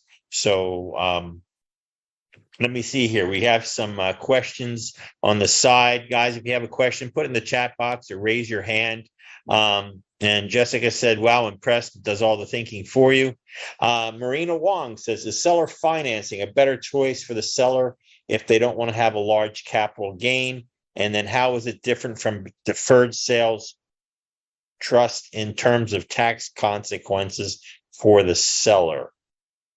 Yeah, so it really depends on when they're going to get cashed out. So if you do a seller finance, generally I like to go longer term. I go 5 years, even potentially 10 years. So from a capital gains, they're not going to get nailed on that big chunk until you have to cash them out, unless they're willing to do it forever for you. But we find a lot of sellers that will go 5 years. So we'll amortize the payment for 30 years, but do what we call a 5-year balloon. So I'm going to make payments for 5 years, whatever my balance owed, then that's where they're going to really get hit with that capital gains. Whereas in a lease option, that could be a much shorter period of time. And again, depending on the seller's situation too. But they are two different strategies. I love them both. So, I always say if I can get the deed, I want the deed. But this, like Duncan was saying, this is more of a niche business that a lot of people they just don't know how to connect the dots. And what we're trying to do is teach you and show you how to connect these dots with a lease option. Yeah, I agree with you. If you can get the deed, great. I did, and if you explain it well enough, yes, you can get that's the first choice. But then having this as a second choice, tool in your toolbox, like, okay, well, this is how we're going to do it then. It's great. And then if you can explain why to the seller, even, for 30 years, why this is a much better deal, why I'll make far more money at a great rate, seller financing is fantastic. But it all depends on that homeowner. Do they need money right away or not? And I don't personally care. That's why I like to make multiple offers. Exactly what I was supposed to say. You like to make the multiple offers and let them pick. You may think that they were going to choose a seller finance, and they come out going, I really like that lease option. Yep. Yeah. The goal is to get under contract. You've already made 3 offers, and you're going to make money in all 3 scenarios. Yeah. So let me ask you, what are the percentage rates? How are you applying a percent rate to the cost of the house? Are you doing 5%, 10% for lease options, or is that only for seller finance? You mean for a down payment? Yes, sir. Here's how I look at it, Duncan. I have this Chris Goff crazy formula when I do this. Mm-hmm. I know that more people have 5,000 than 10,000. More people have 10,000 than 15. So as I increase that down payment, even if I don't use a percentage, I know my pool of buyers starts to shrink. And that's really how I gauge it. Usually when I do these deals, I like to get people in quick. So if I start to ask for a ton of money, that could take me a little bit of time. Whereas if I just keep it normal, and think about, if I can get a buyer in at 15,000, you can't even go to the bank and buy the house with 15,000 down. That's a very attractive piece to getting my buyer in this property extremely quickly. I mean, the cheapest down payment's going to be, 3.5% or so FHA, unless they get lucky, get the 0%. Right. But so if you had to put a percentage to it, I'm looking at, well, what would they pay if they could go to the bank, and what is that number? But I know the higher the price, you can't just say I'm going to do 5% or 10%, because all of a sudden now they're leasing a property, and that percentage is going to say you got to put 50,000 down, and that might not make sense for the deal. Gotcha. And then Justin had a question as what price range is working best for you currently in the strategy in South Florida market? I always say the middle price range, no matter what market, and just a little bit high. I always classified neighborhoods as A, B, C, D. A neighborhoods are your multi-million gated communities, stuff like that. B neighborhoods are like where your targets are, casual dining restaurants, usually put in what we call B markets. C market is what I call that middle of the road. That's the average person. That's the majority too. And then anything under that would be a D market. So any market, no matter if it's the Boston market, Florida market, the Nashville, Tennessee market, wherever we are, I start at that middle price point and just a little bit above. Gotcha. And then Patrick asked a question, can I input my own list into the REI Pro software? He gets probate data from 40 to 50 leads per week. Yes. Yes. You can totally import all of your leads, all of your contacts, all of your buyers from here. Awesome. Is there, just from as a tech point of view, is that a CSV file, or how is that done? Yep, typically a CSV file, comma delimited, tab delimited. We also have a file you can download as a template. And so you could copy paste your data into that if you want to, or if you just have one already, you can map the fields over. Awesome. And then just on your team edition, I would assume you have different roles that you would lock some functionality for some users. Yes, sir. You as the administrator can set up multiple users. I believe on the team it's up to 12 different users. And Awesome. then you can go in there and say, okay, this person has access to these parts. You can even isolate your team members so that, user A is isolated away and can't see anything else that's going on as far as properties and marketing campaigns. They're kind of working over there, say by themselves, because you may have a competition where you do bonuses at the end of the month, those kind of things. But as the administrator, you can see everything. Awesome. I can't see the name. Wanted to know the pricing after the free trial. Could you go over the two prices? Yeah, and if you want, I'll just go to the site. Awesome. So, of course, go to the website, the Boston Real Estate Investors Association, click on the REI Pro. Wrong one. I'm so used to doing that. Make sure you use that link off of there, because there's going to be some other things that can tie into this later. So we want to use that link, not go direct. Yeah, make sure you're using Duncan's link for sure. So when you come down here, you're going to see the two plans, $109 per month. If you're on a team version, it'd be $297. You can do monthly or pay the yearly, which ultimately is going to reduce that amount. This is where you're going to see everything that's included. So just our standard plan, you get 3 users. Nothing is hidden in our standard plan. I know a lot of people do that. Like, you get everything that is offered in REI Pro. The team plan just has additional team functionalities that teams, they need that. So this will show you everything. But Chris, just not mean to interrupt you there. I mean, we have some individual investors that are heavy marketers on the direct mail side. And by being in a team edition, they automatically get 25% off of all their postcard printing. So a lot of people opt for that on the team side just because of the discounts and the additional skip traces that are included each month. And the exports. So you could do up to 20,000 leads you could export out of the system per month. Yeah, so that's huge. I mean, when I was teaching lead generation before software and all these data sources came together, that was an unheard of number of leads to get per month. Crazy. We were lucky if we were, teaching people, for thousands of dollars a month, how to get 100 leads per month and get a deal. So right. I guess the question becomes, if you have 10,000 leads, do you think you can get a deal every month? So you better, right? You better.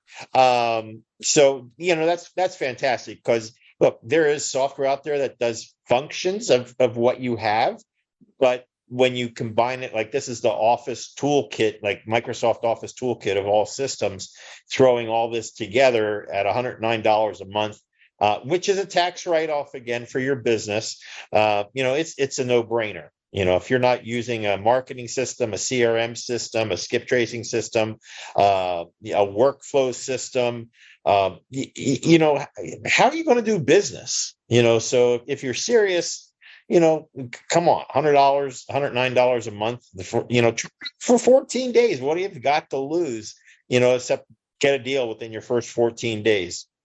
I think a lot of people, the feedback we get, and you're right, there's other softwares out there than the feedback that we get, though, is how simple it is to use. It's the ongoing education that they can get also within the software, but also they can tell that the system was written by real estate investors, not just a software developer that put some stuff together because that's what they were told to program for the screen, because we live and breathe real estate every day. So we're putting things in the system that you need as investors to be successful. Mm-hmm. So Once again, I got to ask where to go to get this link. I'm going to put an image of in the chat box of that slide, and or if you have it handy, Chris or Bo. Yeah, let me. If you go to the slide, it says right at the top on the menu bar, and this slide's going to this offer is going to be there for the next 3 days. So that link will take you right to tonight's offer. So let's do it. Let's get it done. Go there right now. Just fill in your name and let's start that trial. So he'll has plenty of money for you to give out, if you want to get some other deals done besides lease options. I get your emails and I see you give a huge amount of free webinars as part of your ongoing education, which are fantastic. You just did one for seller financing. I've seen wholesaling come through you guys. So you're quite good on the education coming out. And just as a question, do you answer questions from investors as they're going through your system? Maybe you can talk a little bit about your support. So we have live customer service Monday through Friday. That will help through understanding the software, how to maneuver, how to get this, how do you do that with the software. We like to do live Q&As and ongoing webinar education. That gives our users an opportunity to ask us personally, because we don't have paid people on our staff that go out and speak for us. Mm-hmm. We speak for the company. And I think that really brings us a lot closer to our users. Like we always say, it's one big happy family. But that gives people an opportunity to personally, hey, Chris, how would you analyze this deal? Or, hey, I had a seller ask me this question. How would you handle that? And I think and of course, we do have one-on-one coaching available for individuals from that point of view. But ongoing education is key, just as much as being a part, being a member of the Boston REIA here too. It's something you have to have. It's that network of people that are really going to help guide you. See, it's always what you don't know is what's going to hurt you, right? And right. Even after doing it this long, you could still make a mistake. It's just the experience that we're bringing to the table to help people get started. Yeah. So I guess just one more question out of curiosity. What sort of cash flow per unit do you think you should settle for minimum? All depends on how much I can get down.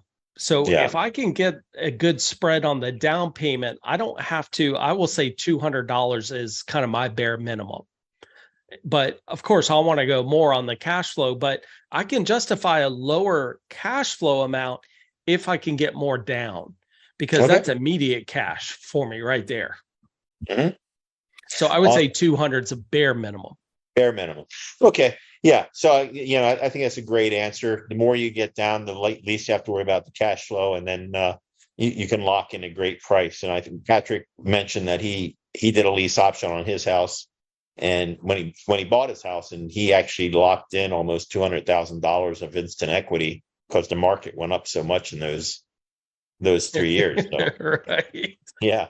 So that's great, guys. So once again, just go to our website, Boston Real Estate Investors Association.